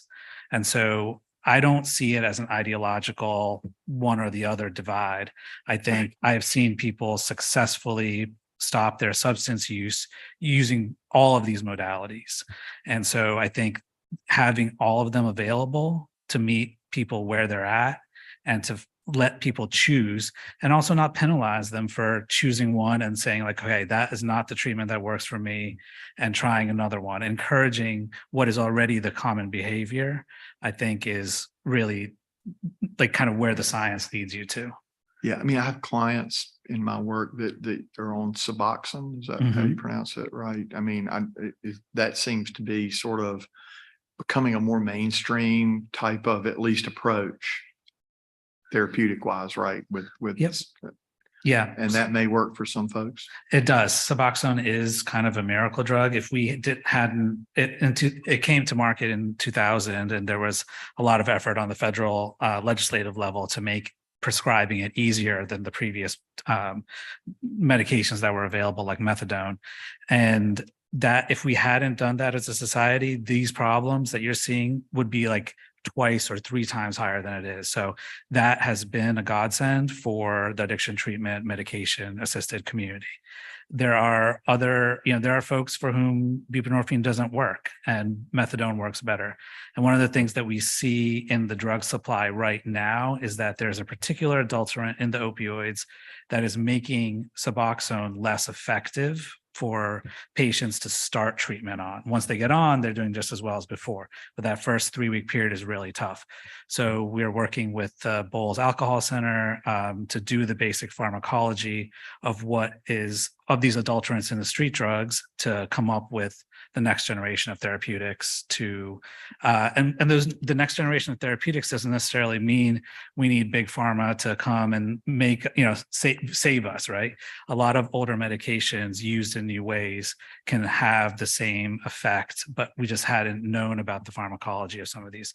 So it's a long, complicated answer, but we're thinking about it from all sorts of brain receptors and delivery methods. And as a caveat to that, I would assume there's study or work being done on accessibility to those therapeutics as well, because they're not necessarily readily accessible to everybody. People come at it from a different place, right? You're absolutely right. We have I have a FDA funded project looking at therapy access to some of these medications. The Injury Prevention Research Center has multiple studies looking at medication access for addiction treatment. There's folks in the public health school who are also working on this topic. So there's systems modelers looking at kind of what the corporate influences are in terms of what medications get prescribed, supply chain issues. There's a lot of folks here looking at it at a lot of different levels. So I think what Dean had said about kind of bringing some of these more academic researchers together to kind of problem solve what's needed on our campus would be really helpful. Great. Thank you. And I appreciate all the work you guys are doing on this. It's really important. I agree with the chancellor on that. Does anyone else have any questions or comments? I guess one thing, if y'all could put something together, and maybe in that also include your thoughts on availability for test strips and potential locations to have naloxone on campus, different locations to place that would be really helpful. With that, does anyone else have anything? All right. Can I just say one last question? Yes, sir. When I started at Carolina as a graduate student in 2005, I was told that if we distributed naloxone on campus, I would get kicked out of school. I did it anyways, and I graduated, but we did save lives. I think the direction that the Board of Trustees and the Chancellor and the leadership of the university has shown to new ideas and to kind of figuring out the things that actually work is really exemplary. Looking at other college campuses, I don't see this level of cohesion in terms of trying to find solutions. The problems we're facing are really big, and now is the time for new solutions. So the things that we have that are working, that we know should work, let's hit those. But we should also keep our minds open to the next thing that's coming down the line, and also engage our innovation community in at UNC to be ready for the next wave. So thanks.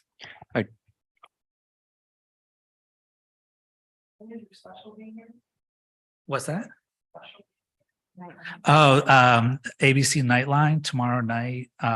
It's at 11. When does Nightline air? I think it's 11, or it's late. I might have to watch it on online next morning.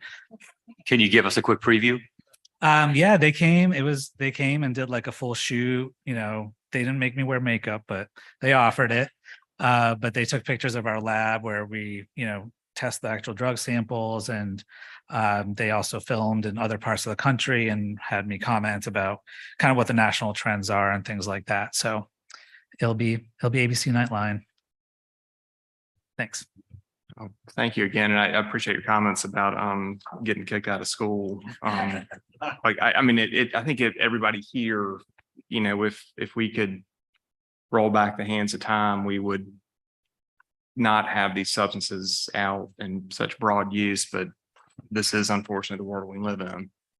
So I think kind of sticking your head in the sand is probably not a real effective way to deal with it going forward. With that, does anyone else have anything? All right. If not, we are adjourned. Oh, I guess I need a yes. Thank you.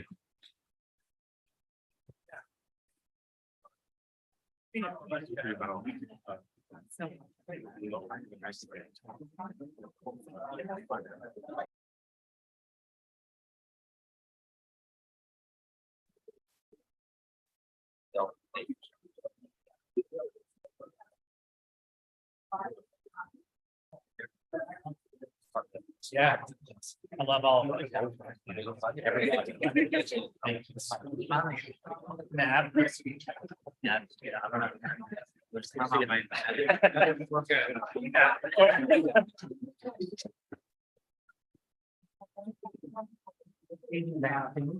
Back together and talk about the proposal.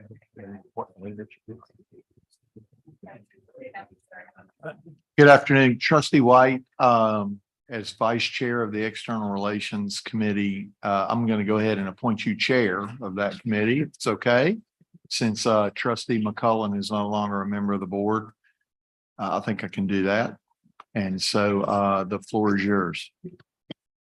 Hello, everybody, and welcome to the July meeting of the Committee on External Relations. As chair of this committee, I must remind all members of their duty under the State Government Ethics Act to avoid conflicts of interest and appearances of conflict of interest. If you know of any conflict or appearance of conflict with respect to any matter coming before the committee today, please identify it at this time. All right, I'll ask Chris McClure to call the roll. Chair White, Here. Mr. Bolick. Here. Mr. Bryan. Here. Mr. Everett isn't with us. Mr. Codis. Here. Here. Mr. Meekins. Here. Mr. Patel. Here. Mr. Ballantyne. Here. Madam Chair, you have a quorum. Thank you. All right, our first item of business is to review and approve the minutes from our last May meeting on the 17th. Do I have a motion to approve the open and closed minutes? Second. All right, thank you. Any discussion or debate? All those in favor say aye. Aye. All opposed, like sign. All right, the motion carries. All right, let's see. Our next item of business is to consider and approve proposed revisions to the Board of Visitors Charter. And I believe Vice Chancellor Andreessen is here to talk to us about this. Thank you. Thank you, Madam Chair. So it's in your packet. These are two updates to the charter of the Board of Visitors. We'll be hearing about the Board of Visitors later in the meeting. But one is that the chair of this committee will serve as liaison to the Board of Visitors. And also that the immediate past chair, which we discussed at our last meeting, of the Board of Visitors would serve in an ex officio role and a past chair emeritus role. So you have those in front of you. I think a motion is in order to approve them.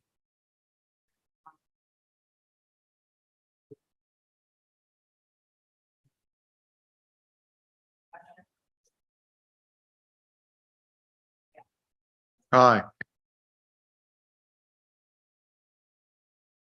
Thank you so much. Sorry, to the board about appointments to the WUNC Board of Directors, and Vice Chancellor Farwell is here to tell us about it. Thank you. Good afternoon. The committee has for its consideration the appointment of 5 members to the WUNC Board of Directors. The WUNC Board has 7 members appointed by the Board of Trustees, as well as 2 ex officio members. That is myself, Vice Chancellor Communications, and the General Manager of WUNC Public Radio, Paul Hunton, who is here. Paul, where are you? There he is. A list of current members is in your materials, and I'll turn the floor over to the committee for discussion of potential nominees. So I talked with Vice Chancellor Farwell about this, and in full disclosure, I had thought that we needed to fill 3 seats, and it turned out that we need to fill 5. Okay, and so here's the rundown as it stands. Susan King as Dean of the Journalism School the Dean of the Journalism School has traditionally served as a member of the WUNC board. And I would recommend that we nominate Raul Rice to replace former Dean King. 2 trustees traditionally are appointed to that board. And the bylaws of WUNC also allow for, instead of a trustee filling one of the designated traditional trustee slots, that it can be a former trustee. And so I would recommend that Teresa Artis Neal be reappointed to that board. She has served on that board for 4 years and is really, I guess, positioned to ascend and be chair of that board. And she works in that industry really worldwide. And then the other trustee position, I would recommend that the board consider appointing John Pryor to that position because of his faithful, listening to and really. I get all my news from NPR. And so he has a keen interest. I had sort of asked folks around about that.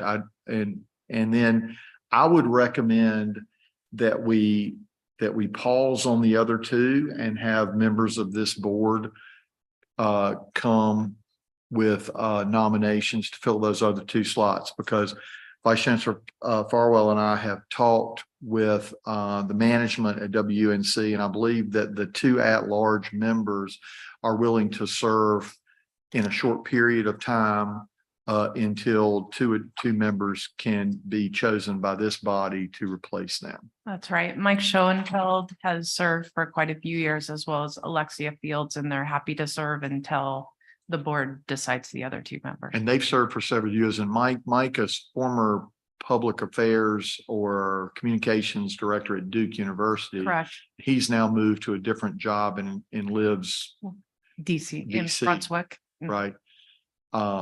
So I would recommend that as our course of action, Madam Chairman.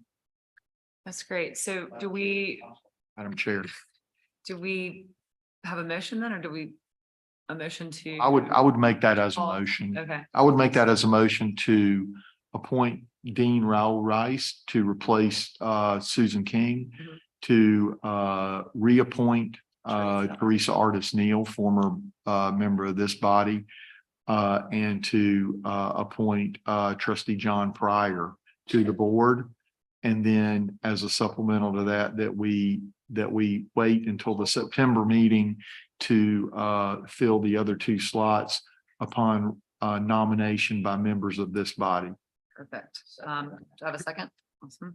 Any discussion or debate? All those in favor say aye. Aye. Aye. Those like sign. Thank Motion you. carries. Thank you. All right, and both of the items will be placed on the consent agenda for the full board tomorrow. Our next agenda item is to hear a legislative update from Amy McConkney, Director of State Affairs, and Kelly Dockham, Director of Federal Affairs. Thank you. Hey there, good afternoon, Madam Chair, Chancellor, members of the committee. It's great to be before you today. My report's going to be fairly brief.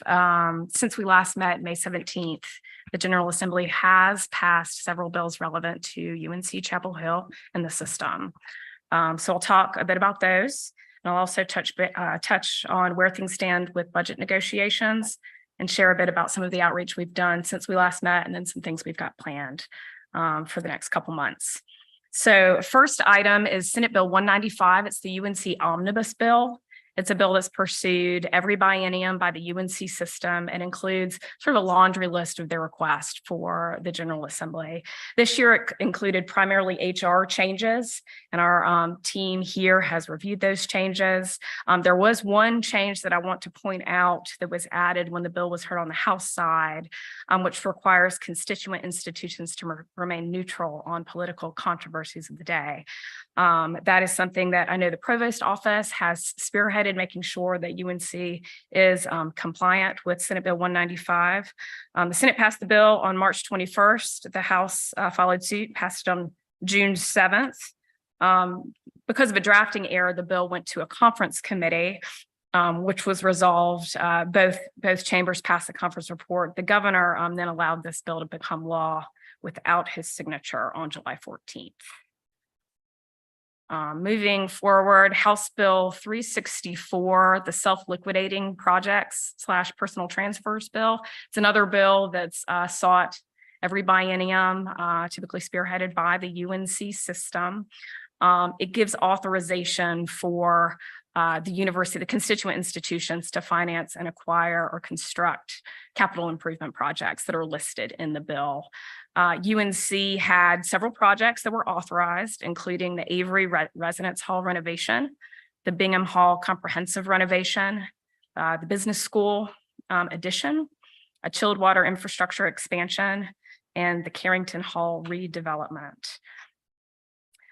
Additionally, there was one item added to the bill that was a little more unusual this year. It authorizes constituent institutions with the prior approval of the president of the UNC system to transfer personal property at no cost, including the personal property of athletic departments, to other constituent institutions without the prior approval of the state surplus property agency.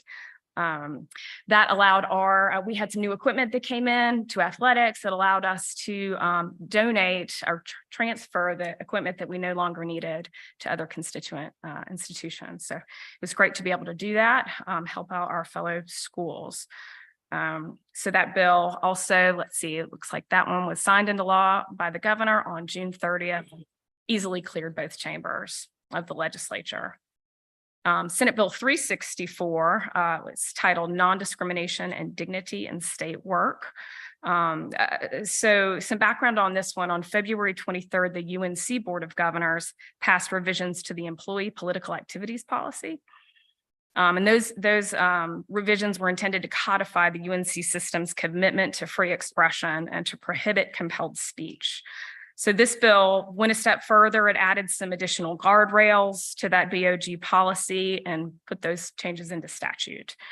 The bill was passed by the Senate. It was a bipartisan vote on that, and it went on to pass the House along party lines. The Senate concurred with House changes and the bill was sent to the governor. The governor did ultimately veto that bill, but it was overridden in the Senate and the House, both along party lines. So it's now enacted. It's got an effective date of December 1st.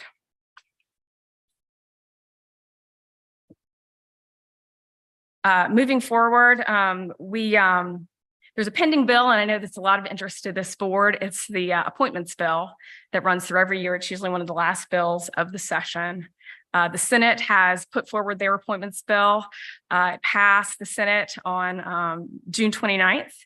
And the House plans to take up the appointments bill when they return from their summer break.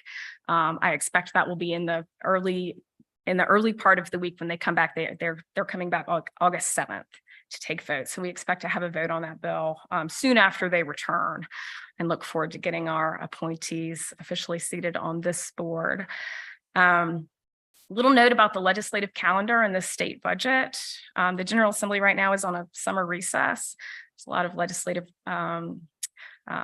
meetings that are happening across the country, and folks gather for those. And so they're holding no vote skeletal sessions through August 7th. When they return, they'll likely take up veto overrides and other legislation in the hopper. They'll also continue on budget negotiations. Those are protracted negotiations. I don't think we expect to see a conference report before mid to late August. I think that's probably the most optimistic view of where negotiations stand right now. Of course, we continue to advocate for UNC's priorities. I appreciate the advocacy of this board on those priorities as well. Encourage you to reach out to me. If there's anything I can do, questions I can answer any way I can be helpful. Appreciate your work on that. Finally, I want to touch on some of the outreach that has occurred since we last met. We had University Day at the legislature. It was a great day. We had all the system schools come out. We put tents up on Halifax Mall, which is that nice grassy space in between the legislative building and the legislative office building. We had our mascots come in. House Majority Leader John Bell was very gracious to let us use his conference room to stage all the mascots. We got some great pictures that day. We had the Chancellor with us. We also had that same day, we had Graduate Education Day. So we had a lot going on that day at the legislature. We had Dean Beth Meyer Davis there with a group of students meeting with lawmakers. I see Lauren Hawkinson in the audience today, President of Graduate and Professional Student Government Association. She joined us as well. So we had a great day talking about the work of these students. And I think we really impressed a lot of legislators with the work that they're doing. Looking forward, we're excited about the App State game coming up. That's going to be our legislative football game. So we'll be inviting members of the General Assembly and other elected officials to come join us in the Chancellor's box for a great game. We're looking forward to beating the Mountaineers on September 9th. So we'll have a pregame reception. We hope you all can be there and join us for those festivities. So, Madam Chair, I think this concludes my report. Happy to take any questions.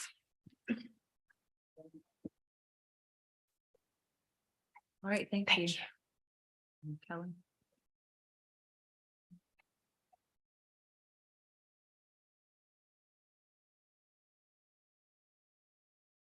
All right. Good afternoon. As always, I appreciate the opportunity to update this committee on recent action at the congressional and federal levels.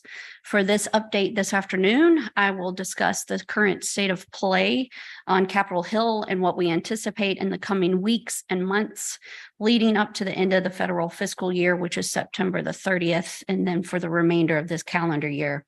Also, I'll provide an update on the fiscal year 2024 appropriations process within both chambers. And lastly, I want to highlight some recent action on key authorizing legislation of importance to our campus community, largely related to federally funded research. So the congressional calendars, I just put this up here just to kind of show the differences between the two chambers, but July has been a very busy time for both chambers of Congress. Much of the focus and work has been on the annual National Defense Authorization Act, which is the NDAA for short. I will get into this much later in my presentation. And then, of course, fiscal year 2024 appropriations process. And then the House and Senate authorizing committees have been very busy, numerous hearings and markups focusing on a wide range of topics, ranging from university, colleges, college foreign financial disclosures and reporting to the Department of Education, as well as medical countermeasure development, pandemic preparedness, also America's interest in artificial intelligence. So it's been a wide variety of topics being discussed on Capitol Hill. So looking at the congressional calendars, both the House and the Senate are in this week. Both chambers are still aiming to wrap up by the end of this week and then head out for recess for the entire month of August, returning to Capitol Hill after the Labor Day holiday. So when Congress returns in September, they will have a very substantial to-do list. I call it the September sprint. The top priority really is funding the federal government. So transitioning to fiscal year 2024 appropriations. But before I go into a status update there, I just wanted to quickly refresh everyone's minds as to why the federal appropriations process is so important, especially here to our campus community. I've listed just two big areas on our campus. Number one, of course, being federal financial aid and assistance for our students. This consists of loans, grants, work study funding. And then, of course, we have our federal research money. So that's money that goes to science research agencies that then award grants to support our academic research here in our partnerships. So the numbers I placed up here, the federal financial numbers, these are here on campus for 2022. For time's sake, I just put in our numbers for Pell Grant awards, and you'll see that's a little over 4,000 of our undergraduates that were supported, combined with federal work study. You're looking at a total of $25 million, and that's just for financial aid that goes directly to our students here on campus. So then looking at our federal research awards for fiscal year 2022, you will see that, we have $748 million that came here. That's the check from Washington to Chapel Hill for our researchers, our faculty to do this research, conduct this research. As a reminder, Chapel Hill, we are currently ranked the 10th institution in terms for the amount of federal funding provided for research. And again, this is just for fiscal year 22 alone. And as a reminder, the National Institutes of Health, NIH, still remains our largest federal funding funder, close to $54 million for FY22. So again, these are just two important buckets here for our campus community that my office, we follow, we monitor, we engage on. And so we will be following closely and we'll be able to provide updates at our next Board of Trustee meeting in September. But so where are we with the FY22-24 process?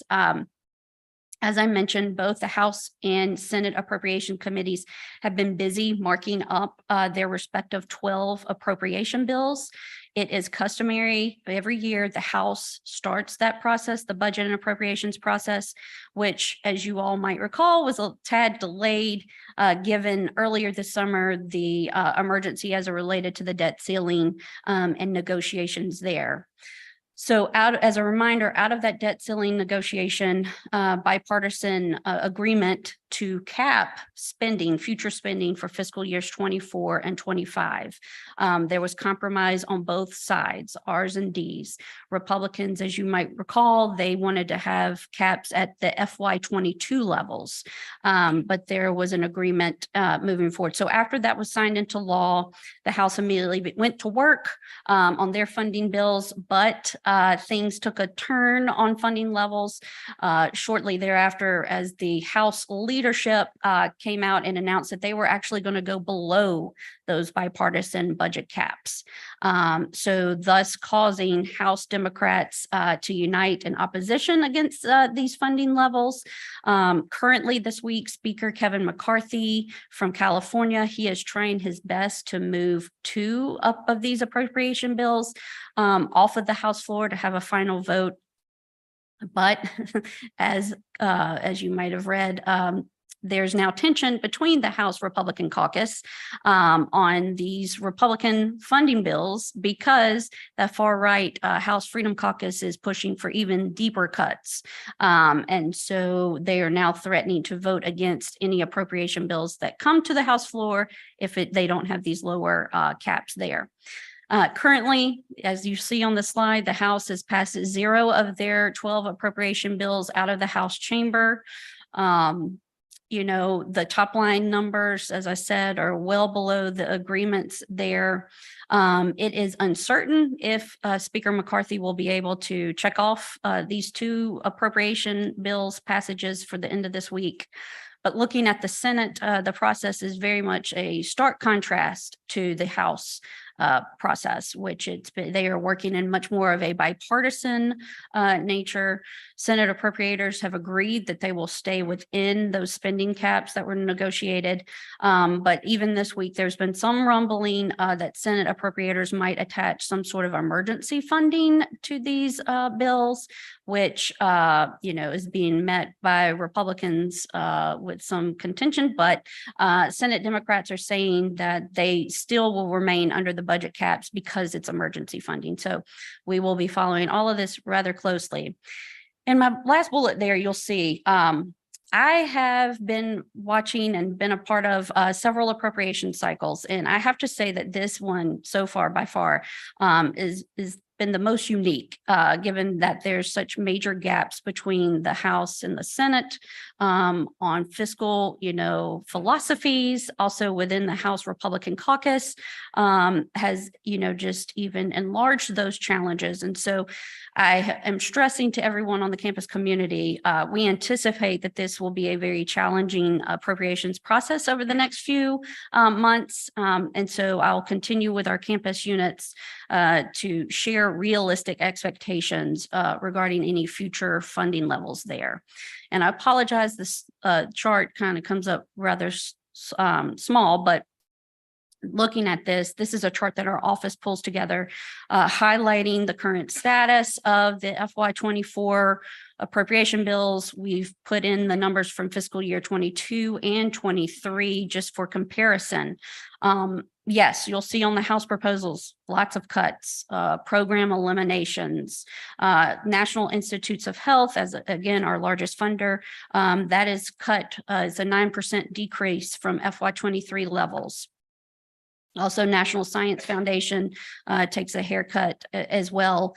And, House Republicans are flat funding the Pell Grant there. So I'm stressing this isn't anything that the academic higher education community should be worried that there is a target on the back. This is just, again, philosophical differing opinions on finances and how to rein in the taxpayer, these taxpayer funds to rein in so that they're spent responsibly. It's the Senate flat funding and slight haircuts. Again, these are due in part to the restraints in the bipartisan debt ceiling agreement. So realistic expectations, high probability that Congress will need to pass a continuing resolution in September to buy them more time. Again, that will keep the funding levels at FY23. And then, there's a possibility we could see a federal shutdown. I mean, it's just given that if these House Republicans stand firm on holding that they will not vote for these bills unless the budget caps come down even further. So I tell folks, flat funding for this fiscal year, it should be viewed as a win. But again, our office will continue to engage with our congressional offices on these funding levels, pushing, stressing our priorities as well. So I will provide a deeper update at the next September board meeting. And so I'm trying to end on a high note. My final slide is highlighting key authorizing pieces of legislation. As I've mentioned, the National Defense Authorization Act. This is a defense authorization bill that sets military funding, policy, and benefits for our troops. This is an annual authorization bill. It also authorizes defense research funding levels for the next fiscal year and routinely includes policy riders as it relates to national defense and research security. So this is something we are following closely. Routinely, the NDAA has passed with bipartisan support, but again, just like the appropriations process, it has taken an unusual partisan turn, especially within the House of Representatives, where just a few weeks ago, they passed their NDAA, but it included a few contentious amendments, ranging from barring federal funding from diversity inclusion officers within DoD, also blocking DoD funding of any gender affirming care, medical services, and some other healthcare restrictions within the Department of Defense. This week, the Senate is currently debating their NDAA. There were over 800 amendments offered. So our office is watching closely as to see which amendments make it to the Senate floor and what gets passed out. But bottom line, we anticipate a very thorny conference process, given the stark policy differences between the two chambers bills. Next authorizing legislation I wanted to just briefly flag, it's called the Pandemic and All Hazards Preparedness and Response Act, PAPA for short. Both the House and Senate are currently working through their versions of these reauthorization bills. Both of these efforts would reauthorize certain programs under the Public Health Service Act, the FDA Act, with respect to public health, security, and all hazards preparedness. So this is really an opportunity coming out of the pandemic for Congress to re-examine our responses to COVID, also to monkeypox and other, discover other areas where the U.S. can improve our current response and options to be better prepared for a possible next public health emergency. We are fortunate, the North Carolina delegation, that we have several members on key committees of jurisdiction over this. Senator Ted Budd on the Senate Health Committee. We also have Congressman Richard Hudson on the House Energy and Commerce Committee. And so our office, Federal Affairs, we've been working with those offices, particularly as it relates to the advancement of medical countermeasures and funding for biomedical research. So we'll continue to monitor and engage. Finally, I just wanted to mention efforts underway related to artificial intelligence. There are multiple House and Senate bills, bipartisan bills focusing on AI. Recently, Senate Majority Leader Chuck Schumer from New York announced a bipartisan effort to prioritize some sort of legislative package development pertaining to AI guardrails, understanding that there are a lot of pros, but there are also a handful of a lot of cons. So the Senate is currently working through seeking stakeholder feedback on a variety of policy areas around healthcare, national security, et cetera. And we'll be scheduling those in the fall. So this is something I've already been engaging with our folks, our experts here on campus, internal units, just to identify possible opportunities to provide this feedback, to be a part of these stakeholder conversations. And so, again, something that we are closely watching. So with that, I'm happy to answer any questions.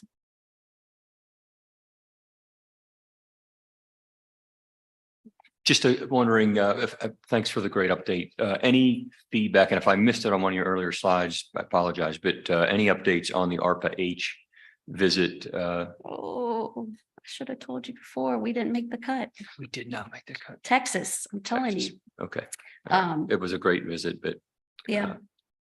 So we'll find out about the site visits, hopefully in the next couple of months. But yeah, unfortunately, North Carolina will not be the home to one of the ARPA-H hubs.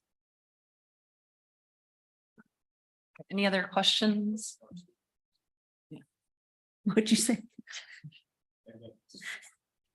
I just want to say thank you to both Kelly and Amy for the incredible job that they do both in DC. We're well represented there and love getting up there when we can. And likewise over in Raleigh, Amy, you're doing a great job. So thank you. Thank you. All right, our next item is to hear from Vice Chancellor Michael Andreessen again.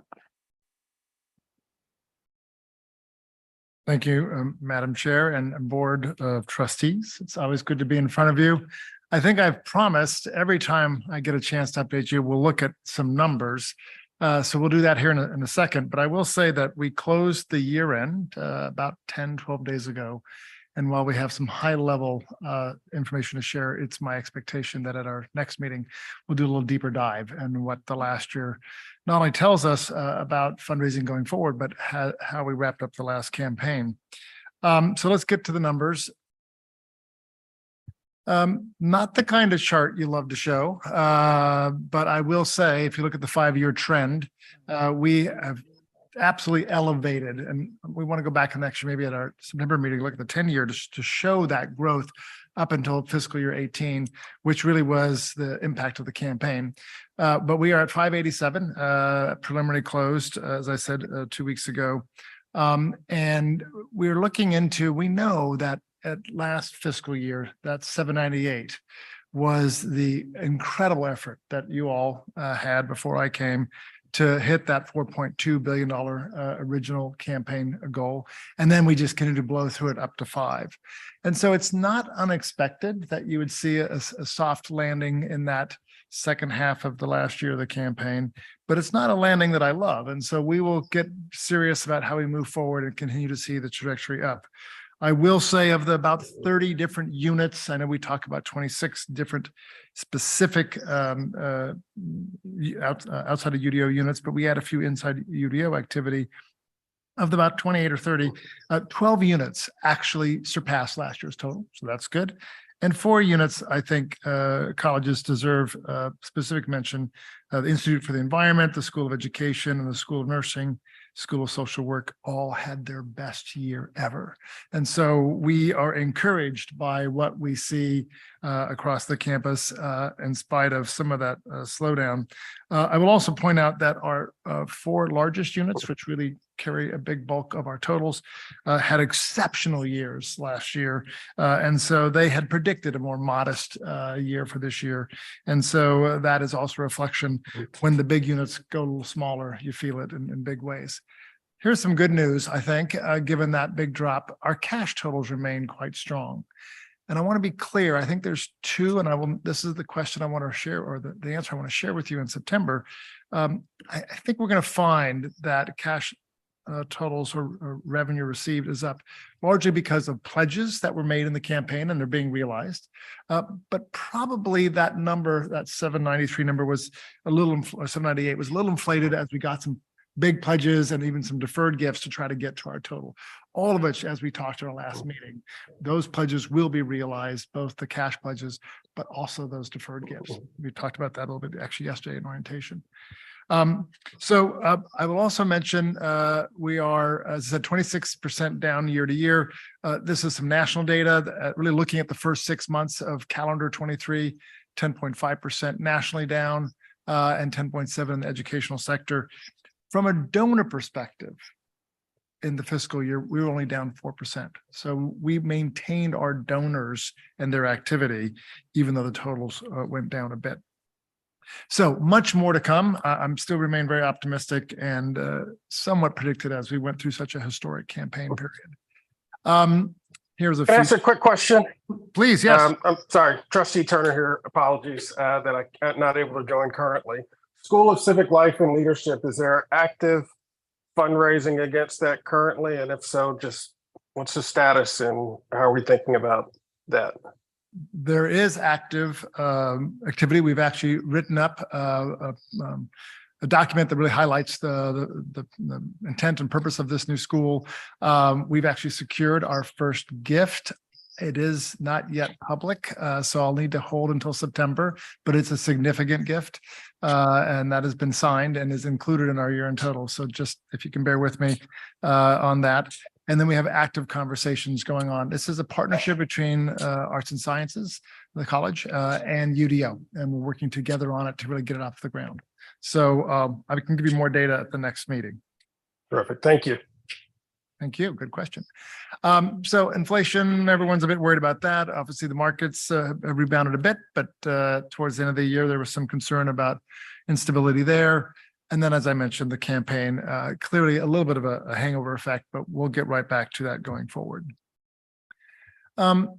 Very quickly, I want to just thank you. At our last meeting, I shared with you restructuring of UDO to add a few new ABC positions to really be in service to the whole. This, well, let me go back. This was, hang on. This was where we were when we met in May. And this is where we are today.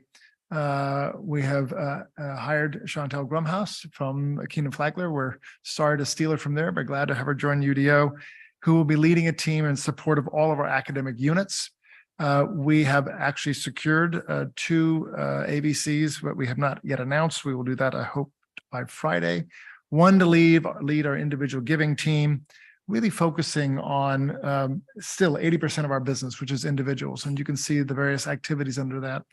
And then finally, an ABC for strategic initiatives, which is really in response to the chancellor's call for grand challenges and grand themes, and working with the provost to identify really pan-university moonshot activities. You'll notice on their data science is going to be one of the first fundraising positions we hire in that regard.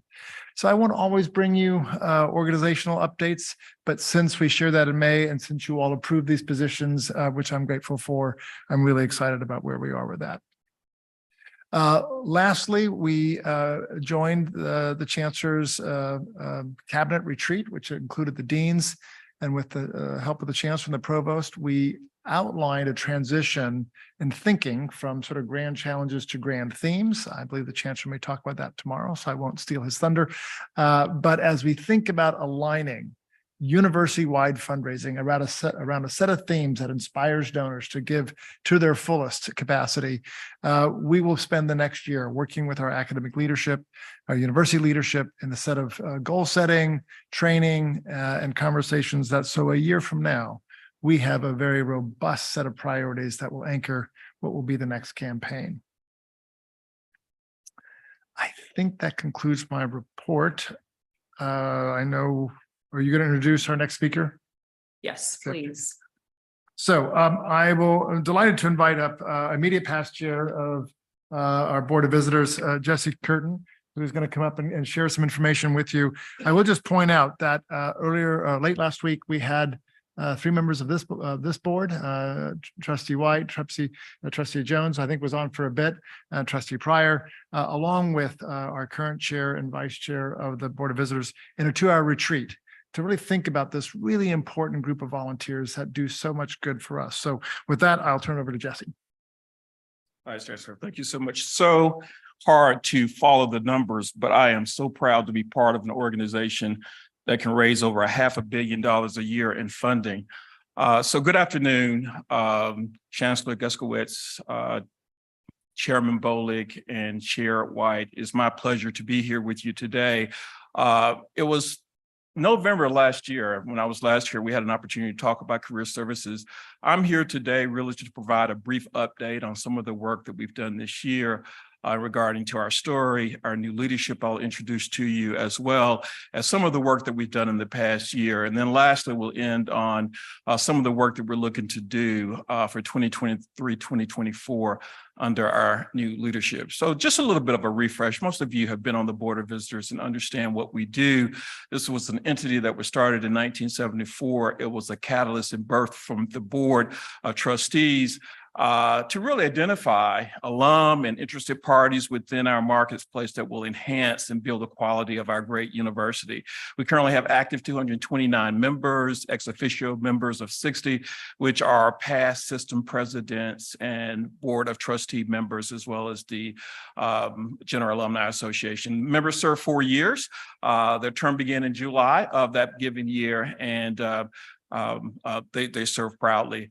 We have 3 areas of meetings. We have a fall and spring meeting where these are live meetings where members come to town energetically to be back on campus. And we have 2 days of great meetings. 2 virtual meetings are meetings that we introduced this year. Along with the Board of Visitors Legacy. That is an opportunity and really an acknowledgement that we have that, there are a number of Board of Visitors past members that want to stay engaged, and we've created a very unique way to have them meet with us, a meeting that will be on something topical in regards to the university as well as an opportunity to stay engaged. Board of Visitors Next Chapter, something that we introduced as well as an opportunity in a virtual way to give not only existing Board of Visitors meetings members, but also past members an opportunity to learn about volunteer opportunities that are here on campus so they can stay engaged. Our committees, of course, we have 5 various committees supporting the Board of Visitors. New leadership. Thank you so much for the opportunity. The immediate past chair. I tell people often my opportunity to serve on the Board of Visitors, one of the best leadership exposure opportunities of my life. Met so many people that are connected to this university. Jane Ellison will be the new chair and is excited by that. She's not here today because she's on vacation, but will bring a lot of energy. And Algie Crumpler is a name that I know that all of you know will be the vice chair following her in the chairman role. We've also identified new leadership for 2023-24 in our committees. Myra Griffin and Michael Pretty will be co-chair of the government relations. Susie Prevet, a name that most of you know, Judge Ammons and Caroline Stone will support leadership for membership engagement. Marketing communication, Mustafa Shakan, Jerry Bright will lead that along with support with Anna Risha Kalem, and Martin Godwin, who was the chair last year, will provide advisory support. Student Career Services, Maribel Carrion and Janet Edwards will provide co-chair leadership there, supported by Les Bethune and WBJ Keys, a name you probably recognize as well as vice chair. And then student recruitment, Kay Sowers and Lawson Rankin will provide support there. So just a touch on a little bit of some of the work that we accomplished. Government relations, I will yield with this report, great report earlier on all of the work that's taking place in government affairs.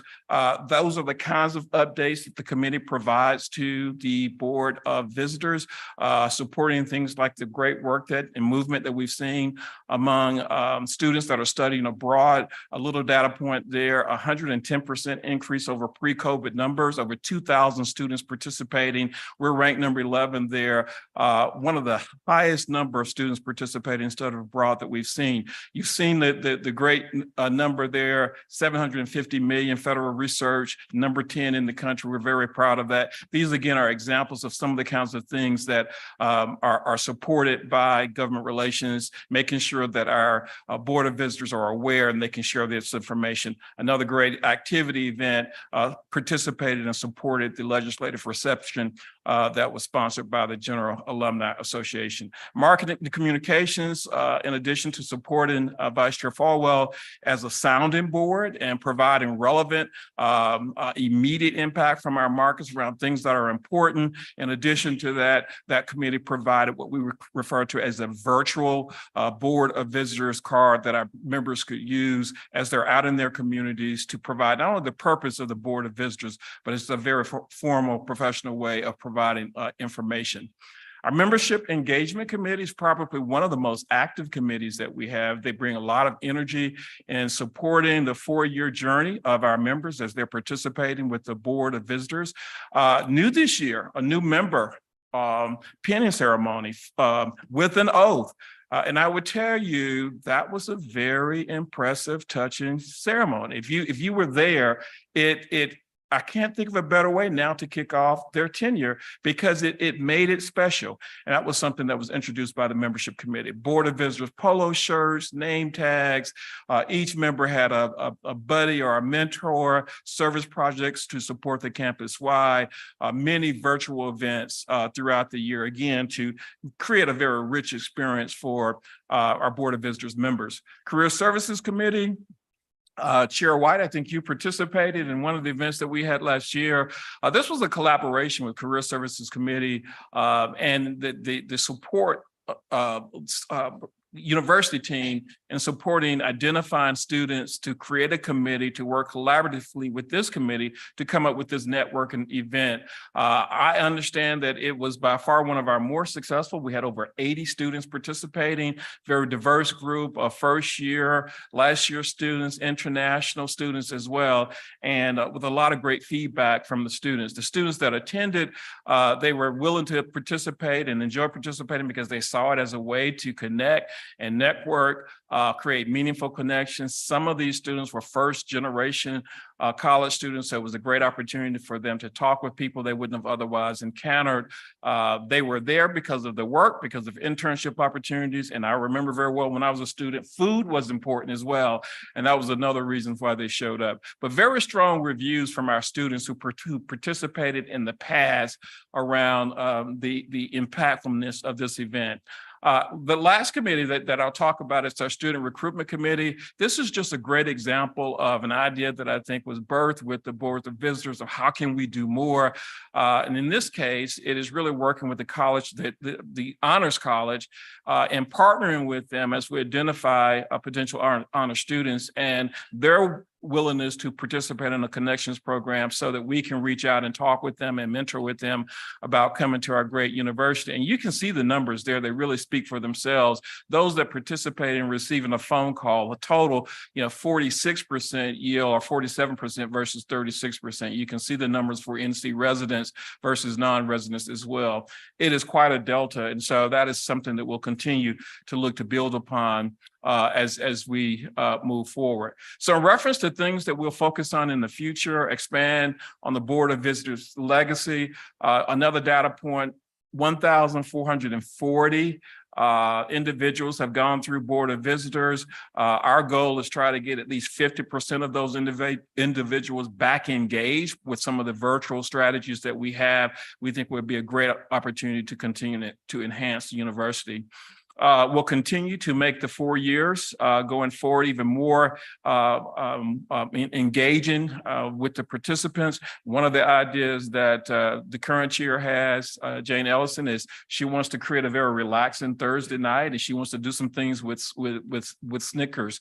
And so I know that's becoming the thing du jour. You see Snickers people wearing Snickers in business environments as well, but I'm sure she'll have fun with that. And then the last thing, a more intentional focus on recognizing some of the outstanding work of the members of the Board of Visitors, members that have helped to launch endowments here at the university. They're members that are leading major projects, and we're going to do a better job of making sure we recognize those individuals in real time. So that's our update. I'll just simply end with thanking all of you for your support of the Board of Visitors and what we do and encouraging the support.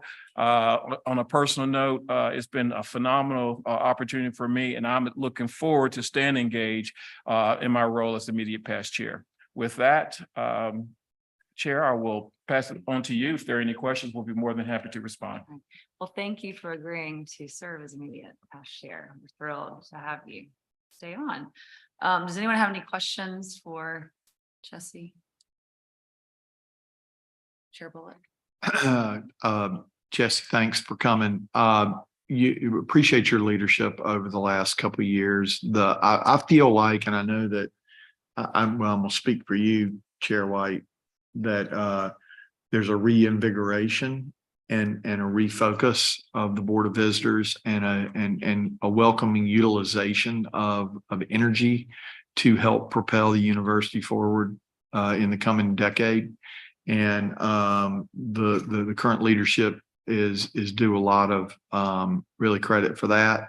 So thank you for that. And I know that Chair White and Trustee Pryor are have been working really hard over the last month or so to really with Mike Andrasian's team to push this to new levels and to figure out ways to engage Board of Visitors members in more ways than just coming to a couple of meetings a year, right? And you and I, Jesse, you and I talked about that a lot, and I think we've already come a long way. So. Yeah.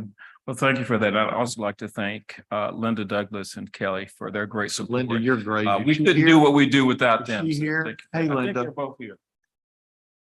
Thank you so much. Right, thank you. So I think that's it for updates in open session. I would like to call on trustee Patel for a motion to go into closed session. Mr. Chair, I move that the External Relations Committee go into closed session pursuant to North Carolina General Statutes, section 143-318.11A1 to prevent the disclosure of privileged or confidential information, and also pursuant to section 143-318.11A2. You've heard the motion. Do I have a second? Second. Any discussion or debate? All those in favor say aye. Aye. Those opposed, like sign. All right, we'll go into closed session.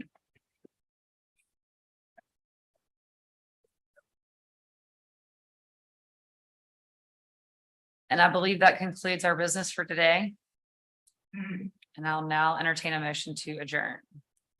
All right. We're adjourned.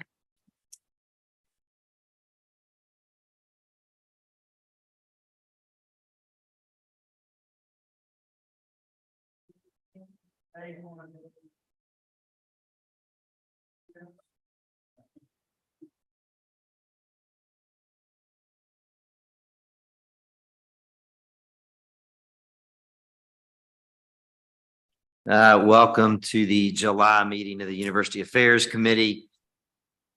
As chair of the committee, I must remind all members of their duty under the State Government Ethics Act to avoid conflicts of interest and appearances of conflict of interest. If you know of any conflict or appearance of conflict with respect to any matter coming before the committee today, please identify it at this time. All right, hearing none, I will ask Chris McClure to call roll for us. Chair Bryan. Here. Mr. Bullock. Mr. Everett is absent. Dr. Jones. Mr. Pryor. Mr. Turner. Here. Mr. Chairman, you have a quorum. Thank you, Chris. Our first item of business on the agenda today is the approval of our May 17th, 2023 minutes. Do I hear a motion to approve the open and closed minutes from May? Thank you, Mr. Chair. Do I have a second? All right. All those in favor, please say aye. Any opposed? The ayes have it. Our next item of business today is to review and approve 3 requests for discontinuation of centers. Provost Chris Clemens is here to present this item. Chris. Thank you, Chair Brian. I'll try to be brief. Just a reminder, these centers are the ones that fall under the Centers and Institutes policy. They're governed by on campus a Centers and Institutes committee, and they report, and that committee reports to Vice Provost for academic and community engagement. And I'd like to take just a moment to tell you there's been a personnel change there. Joseph Jordan stepped down from that position as of June 30th. And I'd like right now to introduce to you Dr. Marcus Collins, who is here with us. Thank you, Marcus. Marcus comes to us having been an interim director of the American Indian Center, so he understands centers. He has most recently been serving as associate dean at the Center for Student Success in the college, and we're very happy to welcome him to the provost's office as interim. So thank you, Marcus, for being here. What we're doing today is fairly simple. There are 3 centers, and as part of the continuing process of looking at these centers, these are to be decommissioned as centers. That doesn't mean the work is going away. So very quickly, the William and Ida Friday Center for Continuing Education, which is both a conference center and had been an approved center with certain functions, is becoming a mere conference center. It will keep the name. It'll be a cost recovery center. So it's funded with its own operations for the most part. And it will sit in the portfolio of our Vice Provost for Digital and Lifelong Learning, Todd Nicolette. So the other functions that were part of that center are now part of a Vice Provost portfolio in the Provost's office. Those include things like summer school, something called Cool, which does course development for online. But this is really related to kind of the end of the continuing education function, where we did a lot of online programs and it needed to be managed as a center. So we're just asking you shut it down and let us run that as part of the Provost's office. The second one is a request from our Global, UNC Global, Barbara Stevenson, to shut down the Global Research Institute. Same idea. That institute had struggled with separate funding. So she will integrate that into her global strategy. And there may be some things that she decides not to do anymore, but it will just be a part of UNC Global. The last one is being moved to a small C center. You heard earlier about small C centers. If a center is fully within a unit, it's not a pan-campus center, there's no reason to continue to operate it at the provost level. So this is from medicine. They requested that center, which lives now in pediatrics in medicine, not be formally reviewed anymore as a center. There's no transfer funding involved here. It was already funded over in the med school. So we can take them all at once, and I'm happy to take any questions, but the proposal is to approve the recommendation of the Provost and the Centers and Institutes Committee to decommission these centers. Do you have any questions for Provost Clements? Well, hearing no questions, I am glad to entertain a motion to approve the discontinuation request. So moved. Have a motion from Chair Bullock and a second from Vice Chair Pryor. Any further discussion? All those in favor, please signify by saying aye. Aye. Any opposed? The ayes have it. Thank you, Mr. Provost. I do actually look forward to hearing more. I think you said a couple of things on the Center for Lifelong Learning and the Cool, but I'm not sure I'm fully familiar with, so I'm interested to hear more about that later.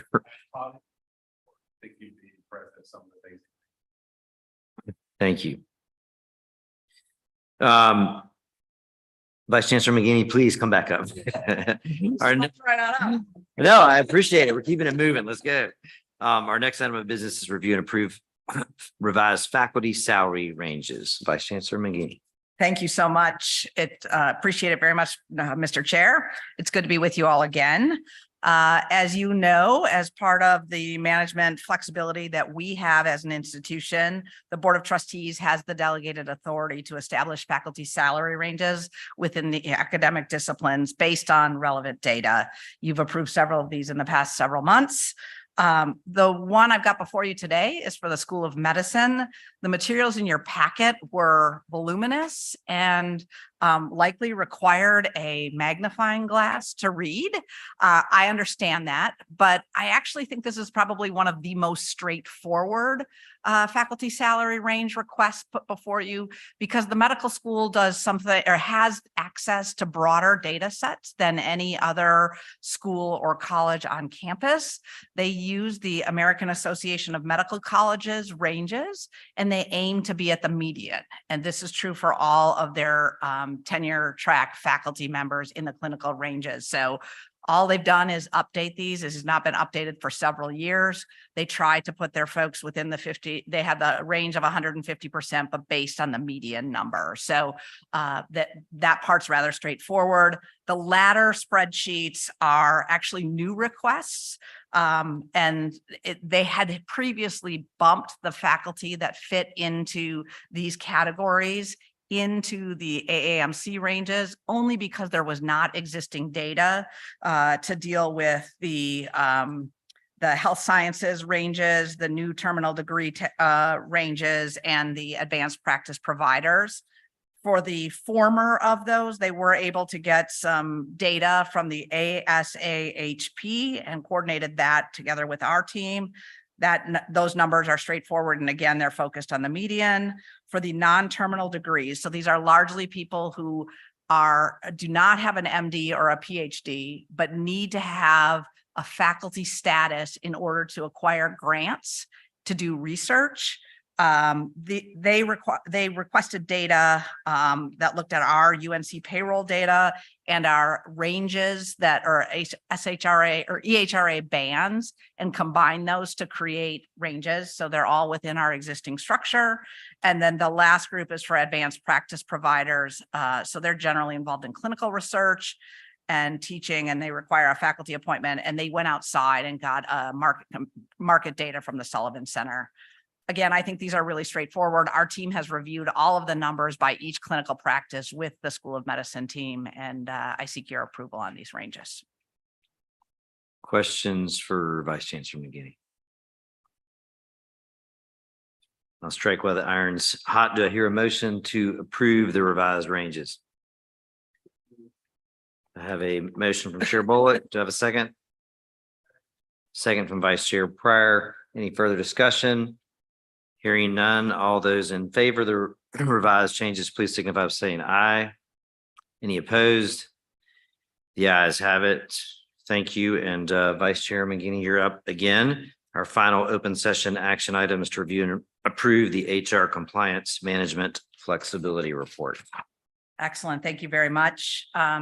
For those of you who've been on the board, you'll recall that pretty much every year in July, I come to you with the annual management flexibility report. This is part of our obligation to create a report which codifies what we have done in support of management flexibility, which was granted to us first in 2002 by the Board of Governors and gives us the ability to appoint, promote, and set the compensation for some employees of the university consistent with the policies and salary ranges set by the Board of Governors and the regulations and guidelines established by the Office of the President. Like I said, this is a required report, and after you all approve it, should you do so, we'll submit it to the UNC system office as required. This is a report that you've all seen before, and I trust you had the opportunity to review it in depth, so I don't intend to go through it line by line, but I will highlight a couple of main points and then welcome your questions. Before I do so, I would be remiss though if I didn't highlight and note the work that the OHR staff puts into assembling this report every year. I reported yesterday in orientation that our team did 152,000 actions in the system last year. And some of this report requires going back and looking at those actions and pulling together the data and the narrative to support what we need to demonstrate back to the system office each year. So I would be remiss if I didn't point out the good work of that team. The first part of the report that's in front of you details compensation matters. There is a chart detailing the non-salary compensation actions for Tier 1 personnel and the ranges this group approved previously for Tier 2 and IRT salaries and the school and colleges based faculty salaries by rank. It's important to note that none of these ranges have been updated since your last review. So nothing in here is new. Right now, the system office is taking over range setting, and they're in a large comprehensive range setting exercise together with an outside consultant. So next year, I anticipate being able to provide you some updated numbers, but what you're looking at today are entirely historic numbers. The second part of the report details the aggregate summary of the tenure conferrals that you all have approved. In 2021 and 22, there were 159 faculty who were granted tenure. Of those, only 3 were new faculty who were granted tenure as part of their transition to the university. And I note that because that's often been a question of this board. Section 3 details the policies we have in place to direct the various actions we have for tenure. Section 4 outlines the actions we took to designate and reclassify some of what we call our IRT positions in accordance with system policy. And Section 5 affirms that we have systems and structures in place to address harassment complaints and could provide data to the appropriate officials if asked. And for all the reasons you most certainly understand, we don't put that information in here. We don't provide the data that is protected under a series of structures, both within the state and the federal system. Section 6 details the hiring we conducted over the course of the year based on the employment category. In the year 2021, 2022, we made 3,494 hires across all employee types. Notably, in this section, we hired more than half of those 3,494 hires from within the university or from within the UNC system. That is a priority that the Board of Governors has set for us, saying we should find career paths for employees within the system. It is also part of our strategic plan. And I know we've got representatives here from the Employee Forum, often asking about what it is we're doing to provide career opportunities for our employees. The good news is, of all the hires we made, more than half of them were internal. Section 7, which is new over the course of the last couple of years, details the training and professional development provided centrally. You'll probably, if you look at those numbers, you'll note that while we have quite a few supervisors, the training numbers are remarkably low. I want to remind you that first and foremost, this was during COVID time. So we did not do a lot of EEODF training. That is training that requires in-person attendance. It is something the state offers. And generally, our employees have had to go to Raleigh to take it. We have had the ability to do some train the trainer on campus. Unfortunately, the trainer passed away. And so they're revisiting how they deliver this module. But the numbers are low, but rebounding moving forward.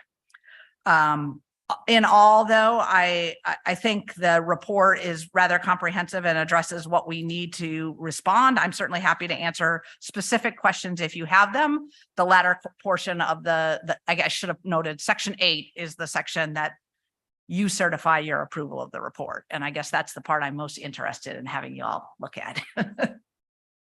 Thank you. Questions for Vice Chairman Mangini? Chair Bullock.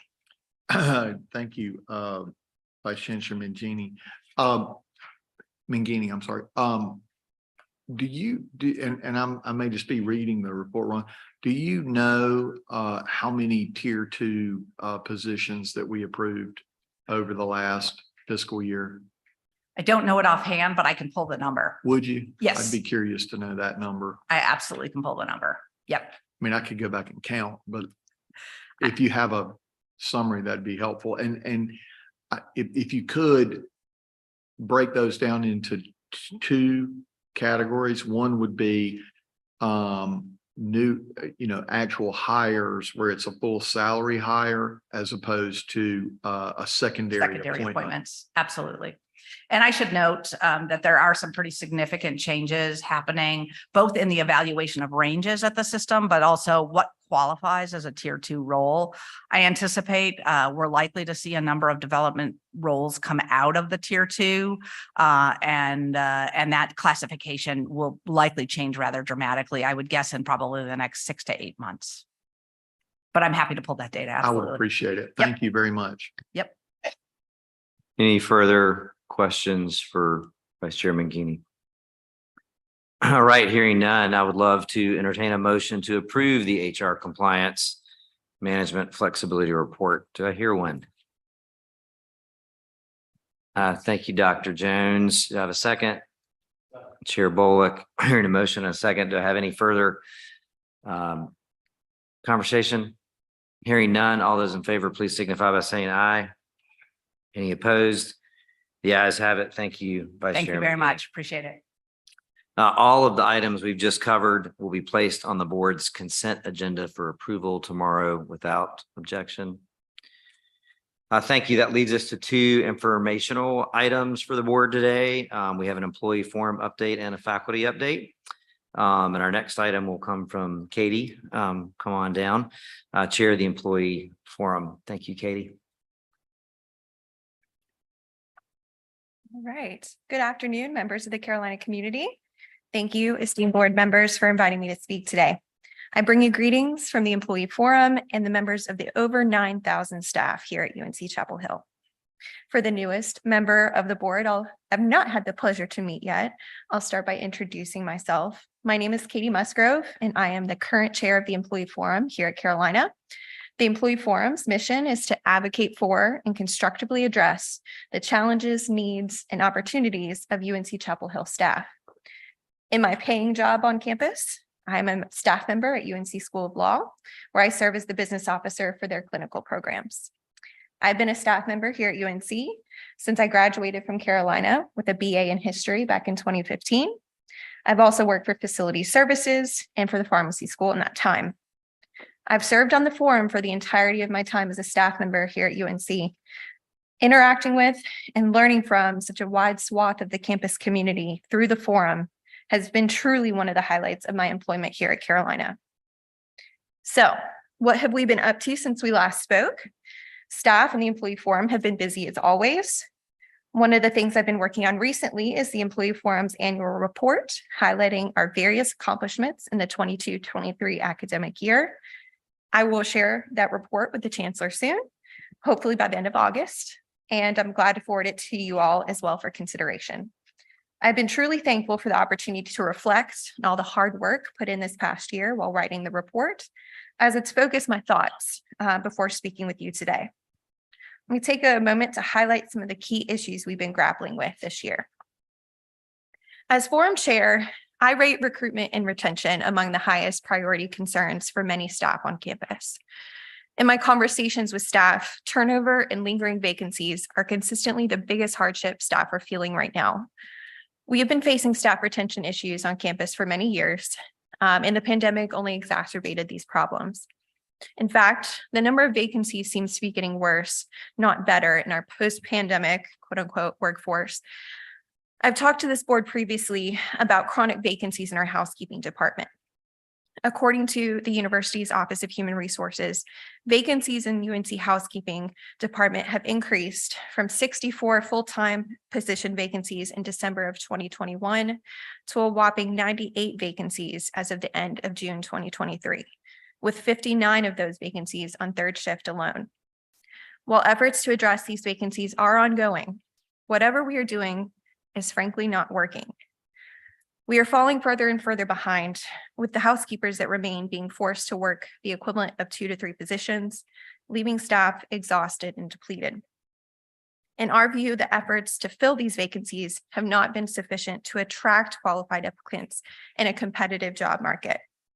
We need to post more competitive opportunities to ensure an applicant pool sufficient to fill these critical vacancies and give some much needed relief to existing staff.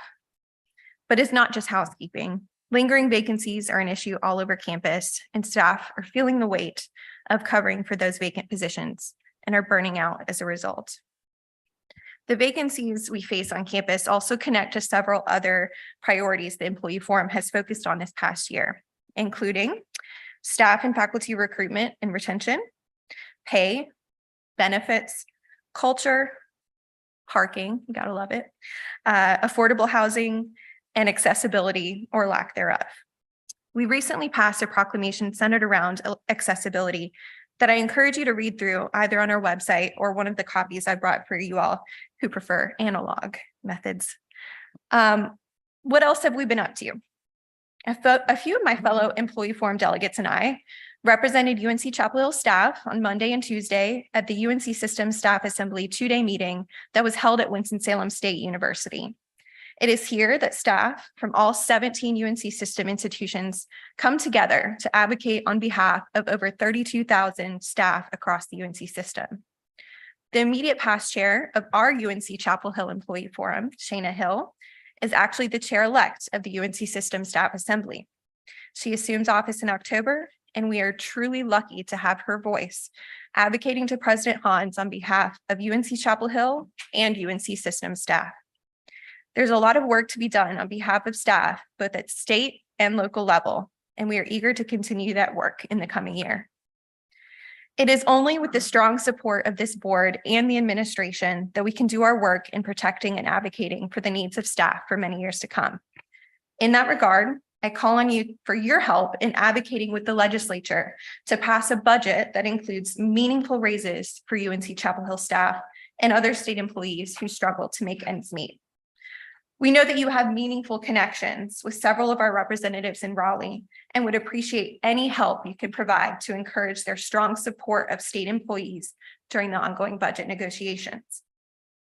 Beyond using your voices as trustees to advocate on our behalf, it is vitally important that we all work together in a spirit of collaboration and shared governance to foster the success of all members of the Carolina campus community, staff, faculty, and students alike.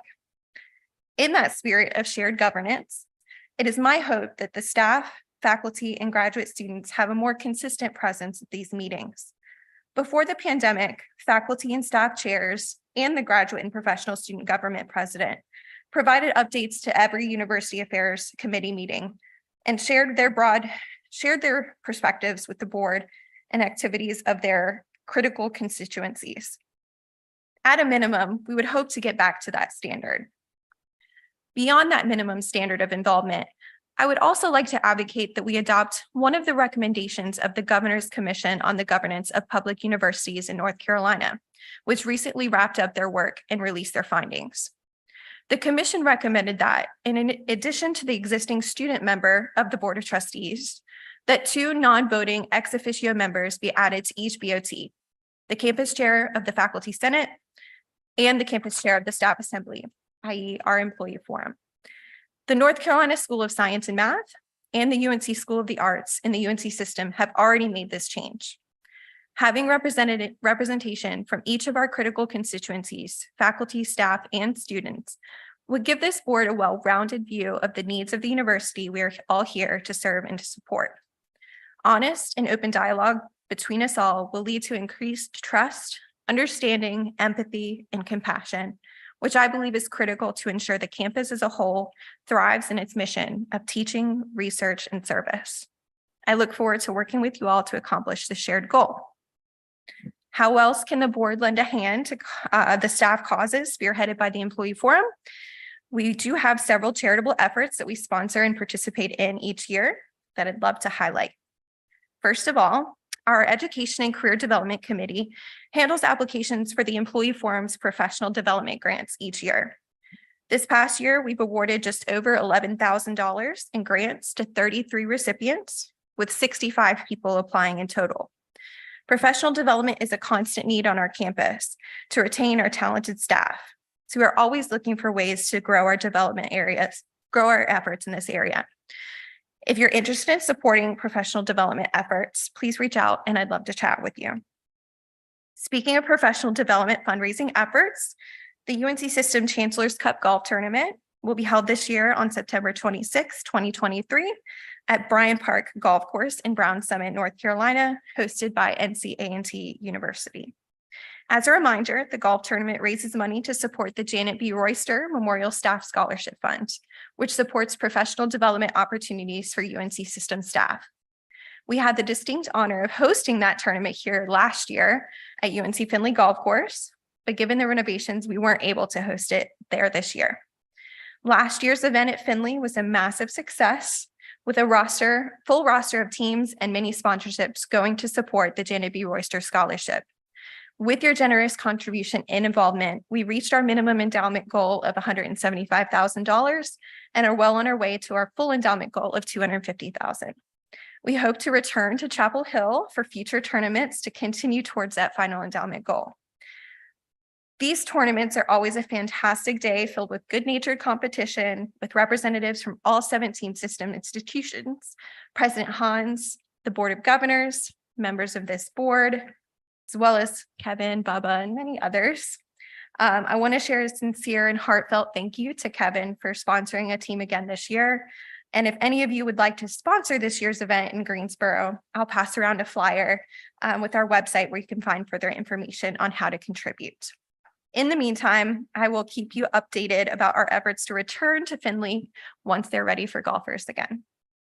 Last but not least, our Community Service Committee puts on the Carolina Blood Drive, held twice per year here on campus.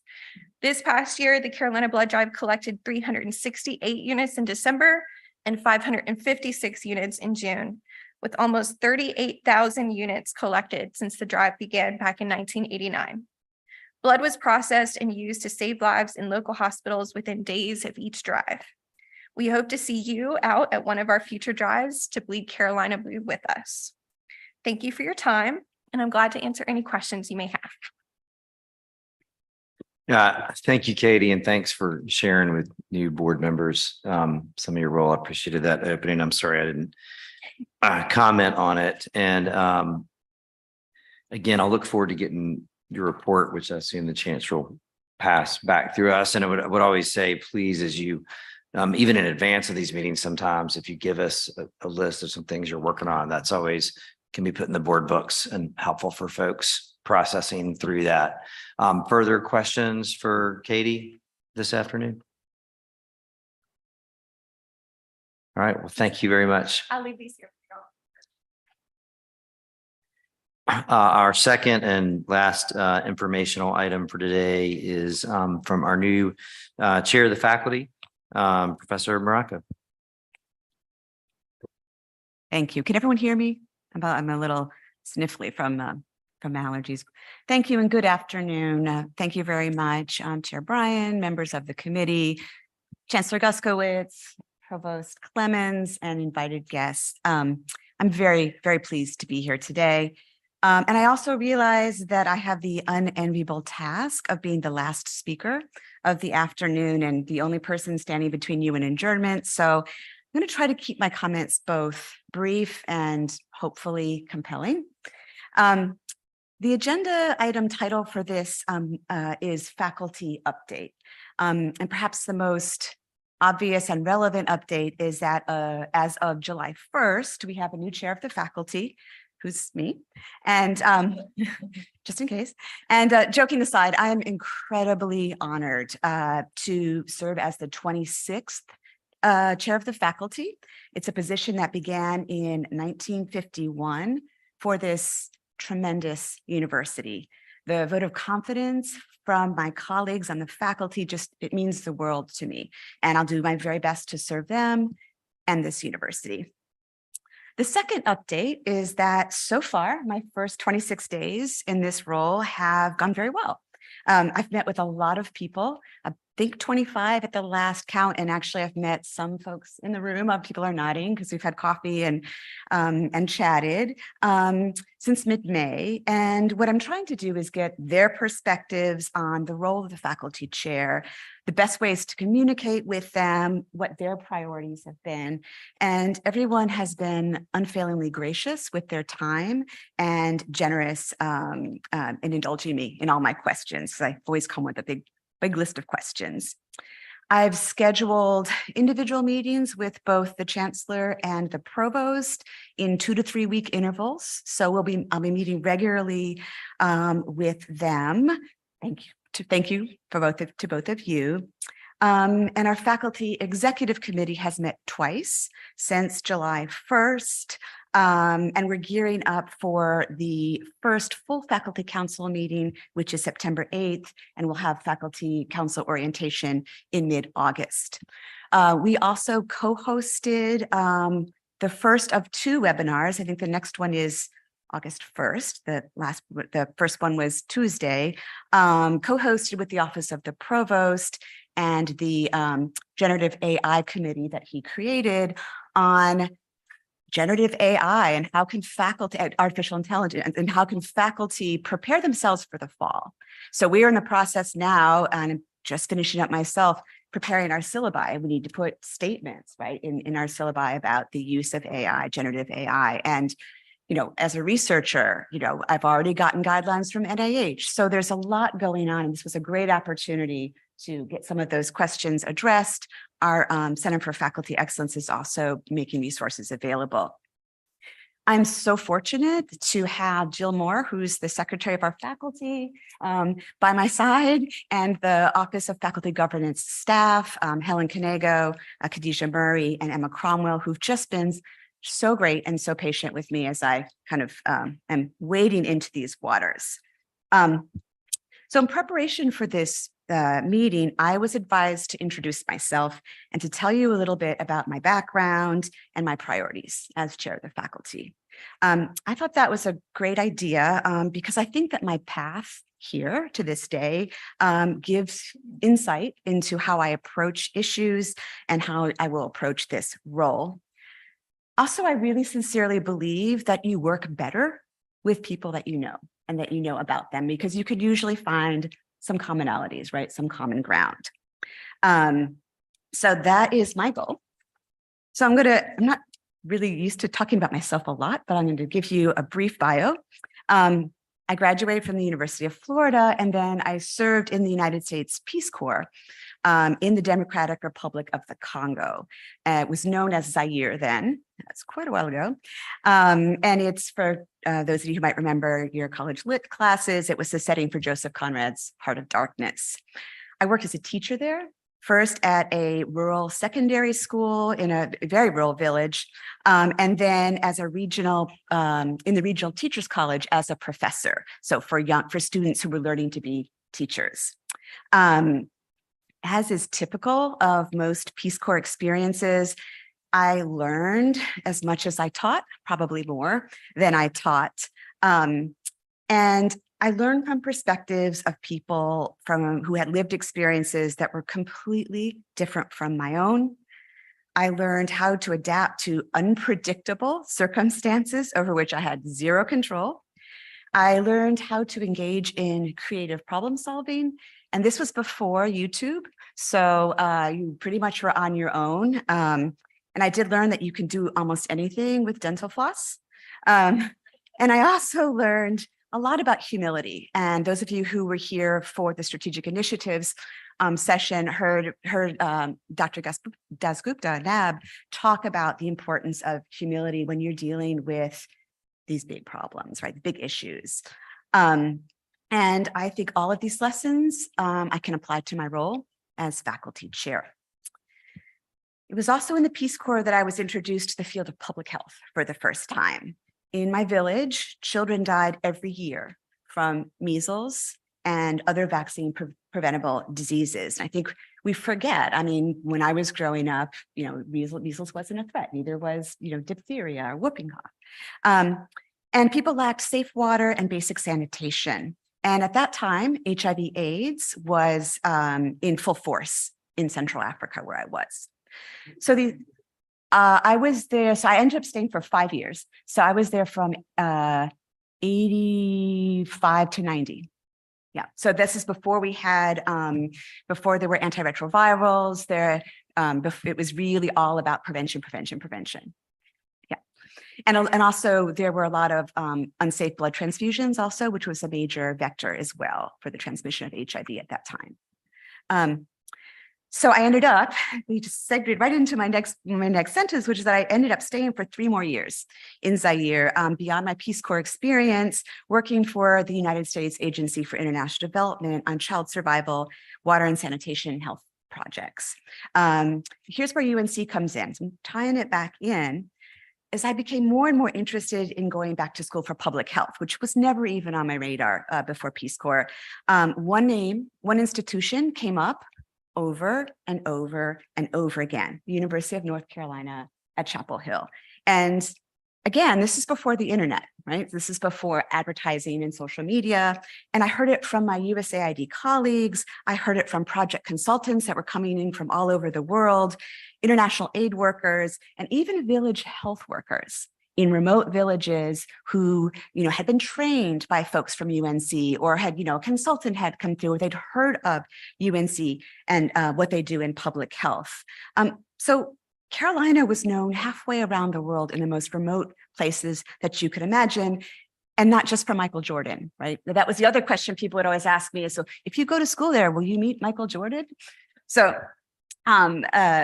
But again, that was just seared into my brain. So I did choose to come here and was thrilled when I was accepted to graduate school because UNC is truly the people's university, as well as for its academic excellence. During my master's in public health training, which I did in the Department of Health Behavior, I fell in love with applied research. And so I pursued my PhD also here in health behavior with a minor in epidemiology. Then I chose to keep on staying, and I came back as a faculty member in 2008 in my home department of health behavior, because the opportunities to be engaged in scholarship at a world-class Tier 1 research university that also has a explicit commitment to service is rare. Though that combination is very, very rare. My area of research is violence prevention, particularly domestic violence, and assessing programs and policies that keep families safe. I do most of my work here in North Carolina, although I have done global work in the past. More recently, I've become involved in overdose prevention, doing work around harm reduction in particular. And in fact, I was not able to attend this morning's sessions and had to have it going on live stream because we were putting the finishing touches on a grant proposal for Z. Smith Reynolds to look at how can we support people with lived experience of substance use disorder in the workforce, particularly around prevention of overdose. So cross your fingers for us that gets funded. My research has been funded by NIH, CDC, the Department of Justice, and foundations. So I also served as the director of our department's Masters of Public Health, or MPH, program for 8 years. And during that time, I either led or participated in a departmental graduate review. So our graduate programs go under review every 5 years. We have to put together a self-study and other documentation, and we have an external committee come in and review us. 2 school-wide reaccreditations, and the creation of a new graduate degree. So I have extensive knowledge of how academic programs are developed, vetted, approved, and institutionalized. I'm also the associate director of the UNC Injury Prevention Research Center. Our mission is to do cutting-edge research and also to nurture the next generation of injury and violence prevention researchers and practitioners. And I promise that the coincidence that both my department chair and colleagues from the Injury Prevention Research Center was merely a coincidence, but you can see the excellent work that we do in all aspects of injury and violence prevention. We're under the auspices of the Vice Chancellor for Research. In my role as the Associate Director for the IPRIC, as we call it, I've learned a lot about the enterprise of research. And we heard a bit earlier about in our financial reporting about what a huge revenue source that is for the university. At UNC, we do about $1.2 billion worth of research a year. So that's the federal and other non-federal sources. And that funding, that external funding, provides myriad learning and funding opportunities for our students. It funds staff and faculty salaries, and it also contributes to cutting-edge discoveries that make the world a better place. So I'm very, very proud to be part of the research enterprise here. And you heard some of it again. Those of you who were in the committee meeting for strategic initiatives heard about some of the work that we're doing. Also, my time at Carolina has been infused with service. I just finished my third 3-year stint on the faculty council. But I've done 3 years now as chair. I also served on the agenda committee, the educational policy committees, and I served on many, many other committees, task forces, and searches at the departmental, school, and university levels. In 2021, I was honored to receive the Edward Graham Kidder Award, which is awarded to a faculty member who exemplifies the university's mission to extend knowledge-based service. And that was for my work in the area of domestic violence at the state level. Finally, I'm a bridge builder, which I think is very important in this context. It's partly because I've always had to be, as someone who does applied public health research that focuses on violence prevention and now harm reduction. I'm not a stranger to difficult conversations about sensitive and often controversial topics. What I find, and I really attribute a lot of this to my Peace Corps experience, that I can almost always find, even if it's just a sliver, some common ground to at least start the discourse and keep the discourse civil. I'm a mixed methods researcher, so I do both quantitative and qualitative, often mixing those methods, and I do very participatory work. So again, always having to bridge, right? Always having to bridge these divides. I plan on bringing that bridge building approach to this work and to my work with you.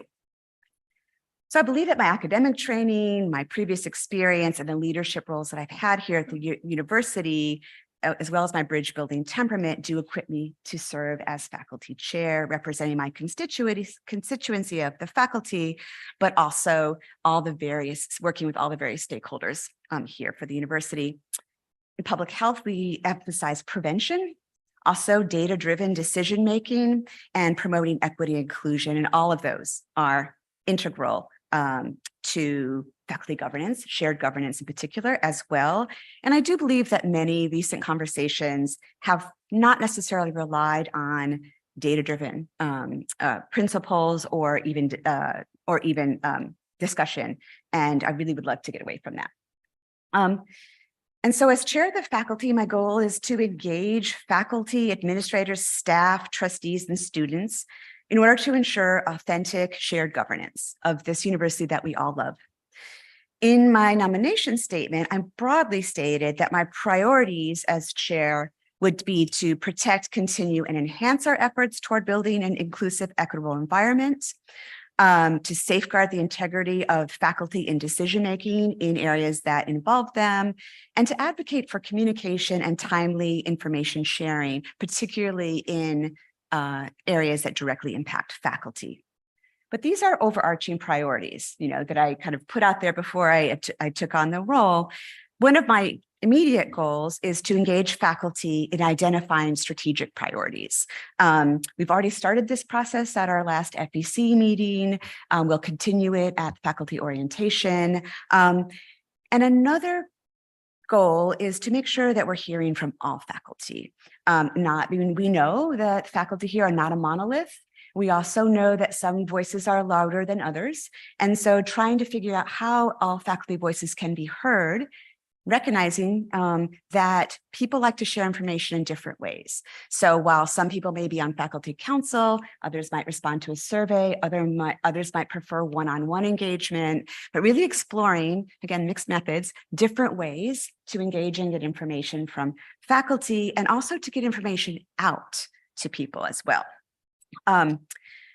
So in closing, I'm almost finished.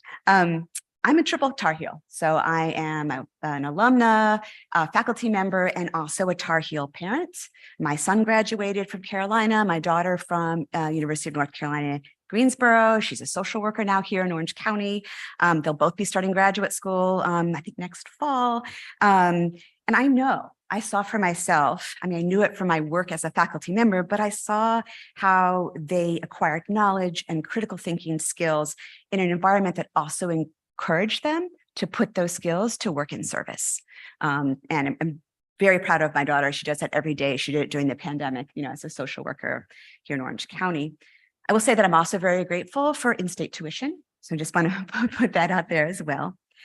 And I think we have so many aspects of Carolina that are worth celebrating, protecting, and enhancing. And I hope that we can work together to do that. I believe that the faculty and trustees share a common goal of a UNC Carolina that continues to thrive. And I think the university does the best if we work in alignment, if we work together for those goals, recognizing that we might not always agree, but trying to find that common ground. Faculty have a unique perspective. We're in it every day. We interact with students in our classrooms, in our labs, as mentors, in our research. We interact with staff in all different aspects. And we really do see kind of the ins and outs in daily life here at the university and things that are of concern to faculty, staff, and students. I was so appreciative of showcasing some of our efforts with overdose prevention, because I think that kind of engagement with faculty and understanding how we can be helpful and how that we can engage with you on a shared, area of concern is exactly what we should be doing. So I'm very grateful that that was part of today's meeting. So I think the best way to do all of this is through open and frequent communication. I echo Katie's suggestion that, we are invited to attend or that we invited to give updates at these meetings.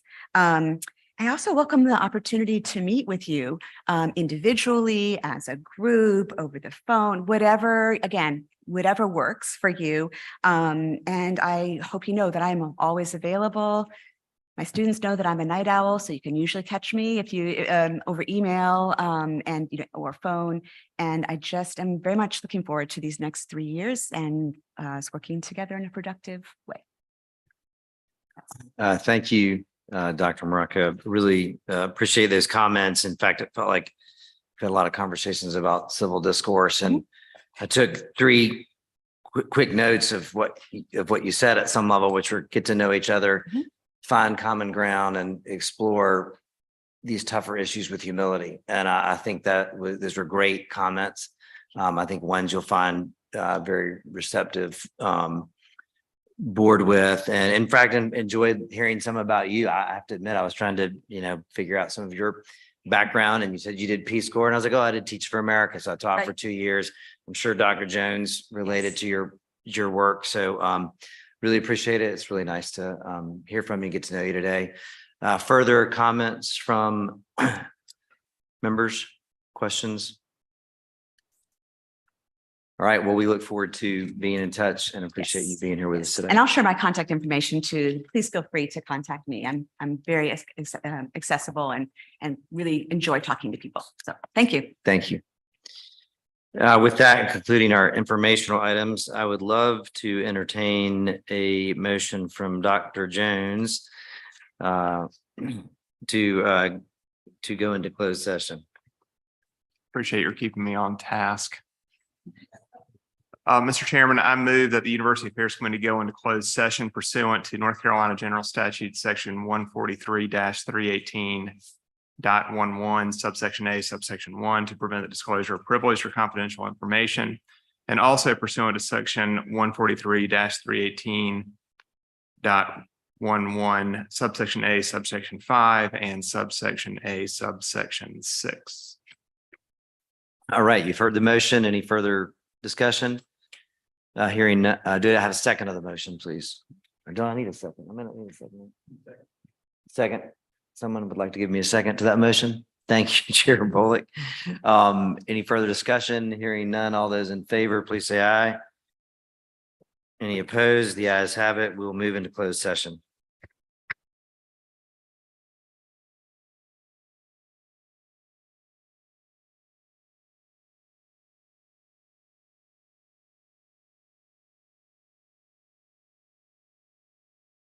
All right, if there are no further business or questions for the committee, without objection, we are adjourned.